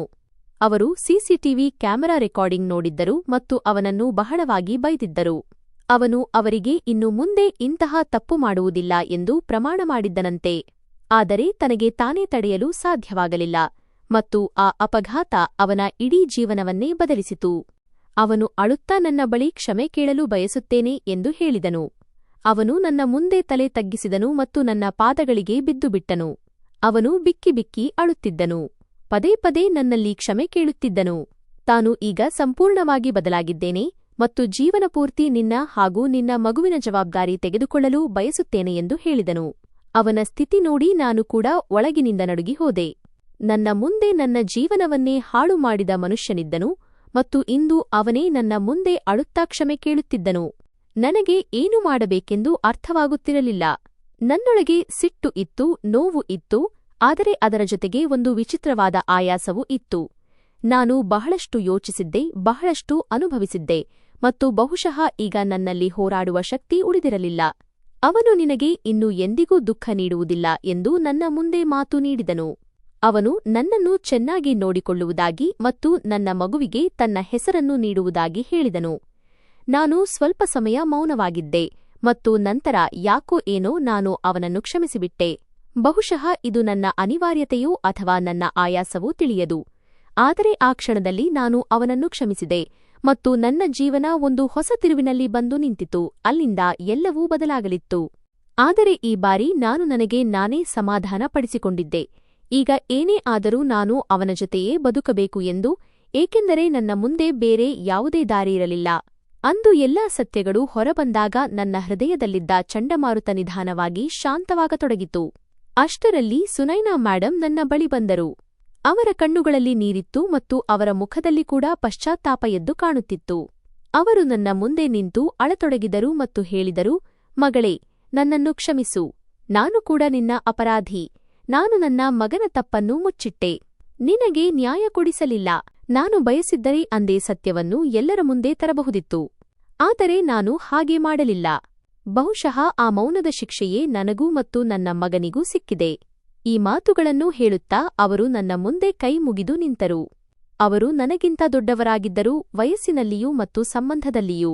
ಆದರೆ ಆ ಕ್ಷಣದಲ್ಲಿ ಅವರು ಒಬ್ಬ ತಾಯಿಯಂತೆ ಅಲ್ಲದೆ, ತಾವು ಮಾಡಿದ ತಪ್ಪಿನಿಂದ ಒಳಗಿನಿಂದ ಪೂರ್ತಿ ಕುಸಿದು ಹೋದ ಮಹಿಳೆಯಂತೆ ಕಾಣುತ್ತಿದ್ದರು. ಅವರನ್ನು ಈ ಸ್ಥಿತಿಯಲ್ಲಿ ಕಂಡು ನನಗೆ ಸುಮ್ಮನಿರಲು ಸಾಧ್ಯವಾಗಲಿಲ್ಲ. ನಾನು ತಕ್ಷಣ ಅವರನ್ನು ಎಬ್ಬಿಸಿ ಹೇಳಿದೆ, ನೀವು ಹೀಗೆ ಮಾಡಬೇಡಿ. ನನ್ನಲ್ಲಿ ಕ್ಷಮೆ ಕೇಳಬೇಡಿ. ನಡೆಯಬೇಕಾದದ್ದು ನಡೆದು ಹೋಗಿದೆ. ಈಗ ನಾವು ಅದನ್ನು ಬದಲಾಯಿಸಲು ಸಾಧ್ಯವಿಲ್ಲ. ನಾನು ಅವರಿಗೆ ಹೇಳಿದೆ, ನಾನು ನಿಮ್ಮನ್ನು ಕ್ಷಮಿಸಿದ್ದೇನೆ. ಏಕೆಂದರೆ ಇನ್ನು ಮುಂದೆ ದ್ವೇಷವನ್ನು ಹೊತ್ತುಕೊಂಡು ನನಗೆ ಬದುಕಲು ಸಾಧ್ಯವಿರಲಿಲ್ಲ. ನನ್ನೊಳಗೆ ಇನ್ನೂ ಹೆಚ್ಚು ನೋವನ್ನು ಸಹಿಸುವ ಶಕ್ತಿ ಇರಲಿಲ್ಲ. ಅಂದಿನಿಂದ ನನ್ನ ಜೀವನ ನಿಧಾನವಾಗಿ ಬದಲಾಗತೊಡಗಿತು. ವಿಜಯ್ನ ವರ್ತನೆ ನನ್ನ ಜೊತೆ ಸಂಪೂರ್ಣವಾಗಿ ಬದಲಾಯಿತು. ಅವನು ಮೊದಲಿಗಿಂತ ಈಗ ಪೂರ್ತಿ ಬೇರೆಯೇ ಆಗಿದ್ದನು. ಈಗ ಅವನು ಪ್ರತಿಕ್ಷಣವೂ ನನ್ನನ್ನು ನೋಡಿಕೊಳ್ಳುತ್ತಿದ್ದನು. ನನ್ನ ಸಣ್ಣಪುಟ್ಟ ಅಗತ್ಯಗಳ ಬಗ್ಗೆ ಗಮನ ಹರಿಸುತ್ತಿದ್ದನು. ಅವನು ನನಗೆ ಎಂದಿಗೂ ಒಂಟಿತನ ಕಾಡದಂತೆ ನೋಡಿಕೊಳ್ಳುತ್ತಿದ್ದನು. ಅವನ ಕಣ್ಣುಗಳಲ್ಲಿ ಈಗ ನಿಜವಾದ ಪಶ್ಚಾತ್ತಾಪ ಮತ್ತು ಪ್ರೀತಿ ಎರಡೂ ಕಾಣಿಸುತ್ತಿತ್ತು. ಮತ್ತು ಬಹುಶಃ ಇದೇ ಕಾರಣಕ್ಕಾಗಿ ನಾನು ಕೂಡ ಅವನೊಂದಿಗೆ ನಿಧಾನವಾಗಿ ಹೊಂದಿಕೊಳ್ಳತೊಡಗಿದೆ. ನಾನು ಕೂಡ ಅವನನ್ನು ನೋಡಿಕೊಳ್ಳತೊಡಗಿದೆ ಮತ್ತು ಅವನ ಪ್ರತಿಯೊಂದು ಅಗತ್ಯದ ಬಗ್ಗೆ ಕಾಳಜಿ ವಹಿಸತೊಡಗಿದೆ. ಸುನೈನಾ ಮ್ಯಾಡಂ ಕೂಡ ಈಗ ನನ್ನನ್ನು ಸ್ವಂತ ಮಗಳಂತೆ ನೋಡಿಕೊಳ್ಳತೊಡಗಿದ್ದರು. ಅವರು ನನಗಾಗಿ ತಾವೇ ಅಡುಗೆ ಮಾಡುತ್ತಿದ್ದರು, ನನ್ನ ತಲೆಯ ಮೇಲೆ ಕೈ ಸವರುತ್ತಿದ್ದರು ಮತ್ತು ನಾನು ಈ ಮನೆಯಲ್ಲಿ ಪರಕೀಯಳು ಎಂಬ ಭಾವನೆ ಎಂದಿಗೂ ಮೂಡದಂತೆ ಪ್ರತಿಕ್ಷಣವೂ ಪ್ರಯತ್ನಿಸುತ್ತಿದ್ದರು. ಮೊದಲು ಕೇವಲ ನೋವು ಮತ್ತು ಭಯದಿಂದ ತುಂಬಿದ್ದ ನನ್ನ ಜೀವನದಲ್ಲಿ ಈಗ ಸ್ವಲ್ಪ ನೆಮ್ಮದಿ ಬರತೊಡಗಿತು. ಅಂದು ನನ್ನೊಂದಿಗೆ ನಡೆದ ಆ ಘಟನೆಯನ್ನು ನಾನಿಂದಿಗೂ ಮರೆಯಲು ಸಾಧ್ಯವಾಗಿಲ್ಲ. ಅದು ಇಂದಿಗೂ ನನ್ನ ಹೃದಯದ ಯಾವುದೋ ಮೂಲೆಯಲ್ಲಿ ಜೀವಂತವಾಗಿದೆ. ಆದರೆ ಈಗ ನಾನು ಅದನ್ನು ಒಂದು ಕೆಟ್ಟ ಕನಸು ಎಂದು ಭಾವಿಸಿದ್ದೇನೆ. ಏಕೆಂದರೆ ನಾನು ಅದನ್ನು ಪ್ರತಿದಿನ ನೆನಪಿಸಿಕೊಳ್ಳುತ್ತಿದ್ದರೆ ಬಹುಶಃ ನನಗೆ ಎಂದಿಗೂ ಮುಂದೆ ಸಾಗಲು ಸಾಧ್ಯವಾಗುತ್ತಿರಲಿಲ್ಲ. ವಿಜಯ್ ಈಗ ನನ್ನ ಪ್ರತಿಯೊಂದು ಮಾತನ್ನು ಕೇಳುತ್ತಾನೆ. ನಾನು ಏನು ಹೇಳಿದರೂ ಅವನು ಯೋಚಿಸದೆ ನನಗಾಗಿ ಮಾಡುತ್ತಾನೆ. ಕೆಲವೊಮ್ಮೆ ಅವನೇ ಹೇಳುತ್ತಾನೆ, ದಿವ್ಯಾ, ಅಂದು ನನಗೆ ಅಪಘಾತವಾಗದಿದ್ದರೆ, ನನ್ನ ಒಂದು ಕಾಲು ಕತ್ತರಿಸಲ್ಪಟ್ಟಿರದಿದ್ದರೆ ಬಹುಶಃ ನಾನು ಎಂದಿಗೂ ಬದಲಾಗುತ್ತಿರಲಿಲ್ಲ ಮತ್ತು ಎಂದಿಗೂ ನಿನ್ನನ್ನು ಭೇಟಿಯಾಗುತ್ತಿರಲಿಲ್ಲ. ನೀನು ಎಷ್ಟು ಒಳ್ಳೆಯವಳು ಎಂಬ ಅರಿವು ನನಗೇ ಆಗುತ್ತಿರಲಿಲ್ಲ ಎಂದು. ಅವನು ಈ ಮಾತು ಹೇಳುವಾಗ ಅವನ ಕಣ್ಣುಗಳಲ್ಲಿ ಸತ್ಯ ಕಾಣಿಸುತ್ತದೆ ಮತ್ತು ಜೀವನವು ಅವನಿಗೆ ಸರಿಯಾದ ಸಮಯದಲ್ಲಿ ಅವನ ತಪ್ಪಿನ ಅರಿವು ಮಾಡಿಸಿತು ಎಂದು ನನಗನ್ನಿಸುತ್ತದೆ. ನಾನು ಕೂಡ ಅವನಿಗೆ ಹೇಳಿದೆ, ನಾನು ಕೂಡ ನಿನ್ನ ಜೊತೆ ತುಂಬಾ ಸಂತೋಷವಾಗಿದ್ದೇನೆ ಎಂದು. ಅದು ಸತ್ಯವಾಗಿತ್ತು, ಏಕೆಂದರೆ ಈಗ ನಾನು ನಿಜವಾಗಿಯೂ ಮನಃಪೂರ್ವಕವಾಗಿ ಅವನೊಂದಿಗೆ ಬದುಕುತ್ತಿದ್ದೆ. ಸ್ವಲ್ಪ ಸಮಯದ ನಂತರ ನಮಗೊಬ್ಬಳು ಮಗಳು ಹುಟ್ಟಿದಳು ಮತ್ತು ಅಂದು ನನ್ನ ಜೀವನ ಪೂರ್ಣಗೊಂಡಂತಾಯಿತು. ವಿಜಯ್ ನಮ್ಮ ಮಗಳನ್ನು ತುಂಬಾ ಪ್ರೀತಿಸುತ್ತಿದ್ದನು. ಅವನು ಅವಳನ್ನು ತನ್ನ ಪ್ರಾಣಕ್ಕಿಂತ ಹೆಚ್ಚಾಗಿ ಪ್ರೀತಿಸುತ್ತಿದ್ದನು. ಅವಳನ್ನು ಎತ್ತಿಕೊಂಡು ಗಂಟೆಗಟ್ಟಲೆ ಆಟವಾಡುತ್ತಿದ್ದನು. ಅವಳ ಪ್ರತಿಯೊಂದು ನಗುವಿಗೂ ಅವನು ಸಂತೋಷಪಡುತ್ತಿದ್ದನು ಮತ್ತು ಅದನ್ನು ನೋಡಿ ನಮ್ಮ ಜೀವನ ನಿಜವಾಗಿಯೂ ಬದಲಾಗಿದೆ ಎಂದು ನನಗನ್ನಿಸುತ್ತಿತ್ತು. ನನ್ನ ಮಗಳನ್ನು ನೋಡಿ ನಾನು ಯೋಚಿಸುತ್ತಿದ್ದೆ, ನಾನು ಅನುಭವಿಸಿದ ನೋವನ್ನು ಅವಳು ಎಂದಿಗೂ ಅನುಭವಿಸದಂತಹ ಜೀವನವನ್ನು ಅವಳಿಗೆ ನೀಡುತ್ತೇನೆ ಎಂದು. ಈಗ ನಾನು ನನ್ನ ಪುಟ್ಟ ಕುಟುಂಬದೊಂದಿಗೆ ಸಂತೋಷವಾಗಿದ್ದೆ. ನನ್ನ ಬಳಿ ಒಂದು ಮನೆಯಿತ್ತು. ಈಗ ನನ್ನನ್ನು ಸತ್ಯವಾಗಿ ಪ್ರೀತಿಸುವ ಒಬ್ಬ ಗಂಡನಿದ್ದನು, ನನ್ನನ್ನು ನೋಡಿಕೊಳ್ಳುವ ತಾಯಿಯಂತಹ ಅತ್ತೆಯಿದ್ದರು ಮತ್ತು ನನ್ನ ಜೀವನದಲ್ಲಿ ಹೊಸ ಬೆಳಕನ್ನು ತುಂಬಿದ ಒಬ್ಬ ಮುದ್ದಾದ ಮಗಳು ಇದ್ದಳು. ನಾನು ನನ್ನ ಕಳೆದುಹೋದ ನಿನ್ನೆಗಳನ್ನು ಹಿಂದೆ ಬಿಟ್ಟು ಈಗ ಇಂದಿನ ದಿನಗಳಲ್ಲಿ ಬದುಕುತ್ತಿದ್ದೆ. ಜೀವನದಲ್ಲಿ ಎಷ್ಟೇ ಕತ್ತಲೆ ಇದ್ದರೂ ನಾವು ಮನಸ್ಸು ಮಾಡಿದರೆ ಒಂದು ಹೊಸ ಆರಂಭವನ್ನು ಮಾಡಬಹುದು ಎಂಬುದೇ ಜೀವನದ ಅತಿ ದೊಡ್ಡ ಸತ್ಯ ಮತ್ತು ನಾನು ಅದನ್ನೇ ಮಾಡಿದೆ. ಈಗ ನಾನು ಸಂತೋಷವಾಗಿದ್ದೆ, ನಿಜವಾಗಿಯೂ ಬಹಳ ಸಂತೋಷವಾಗಿ ನನ್ನ ಕುಟುಂಬದೊಂದಿಗೆ ಪ್ರತಿದಿನ ಒಂದು ಹೊಸ ಭರವಸೆಯೊಂದಿಗೆ ಬದುಕುತ್ತಿದ್ದೆ. ಸ್ನೇಹಿತರೇ, ನಮ್ಮ ಕಥೆ ನಿಮಗೆ ಇಷ್ಟವಾಗಿದೆ ಎಂದು ಭಾವಿಸುತ್ತೇನೆ. ಕಥೆ ಇಷ್ಟವಾಗಿದ್ದರೆ ವಿಡಿಯೋವನ್ನು ಲೈಕ್ ಮಾಡಿ. ಚಾನೆಲ್ಗೆ ಹೊಸಬರಾಗಿದ್ದರೆ ಚಾನೆಲ್ ಅನ್ನು ಸಬ್ಸ್ಕ್ರೈಬ್ ಮಾಡಿ ಮತ್ತು ಹೌದು, ನೋಟಿಫಿಕೇಷನ್ ಬೆಲ್ ಅನ್ನು ಖಂಡಿತ ಒತ್ತಿ. ಇದರಿಂದ ಮುಂದಿನ ಅಪ್ಡೇಟ್ ಮೊದಲು ನಿಮಗೆ ಸಿಗುತ್ತದೆ.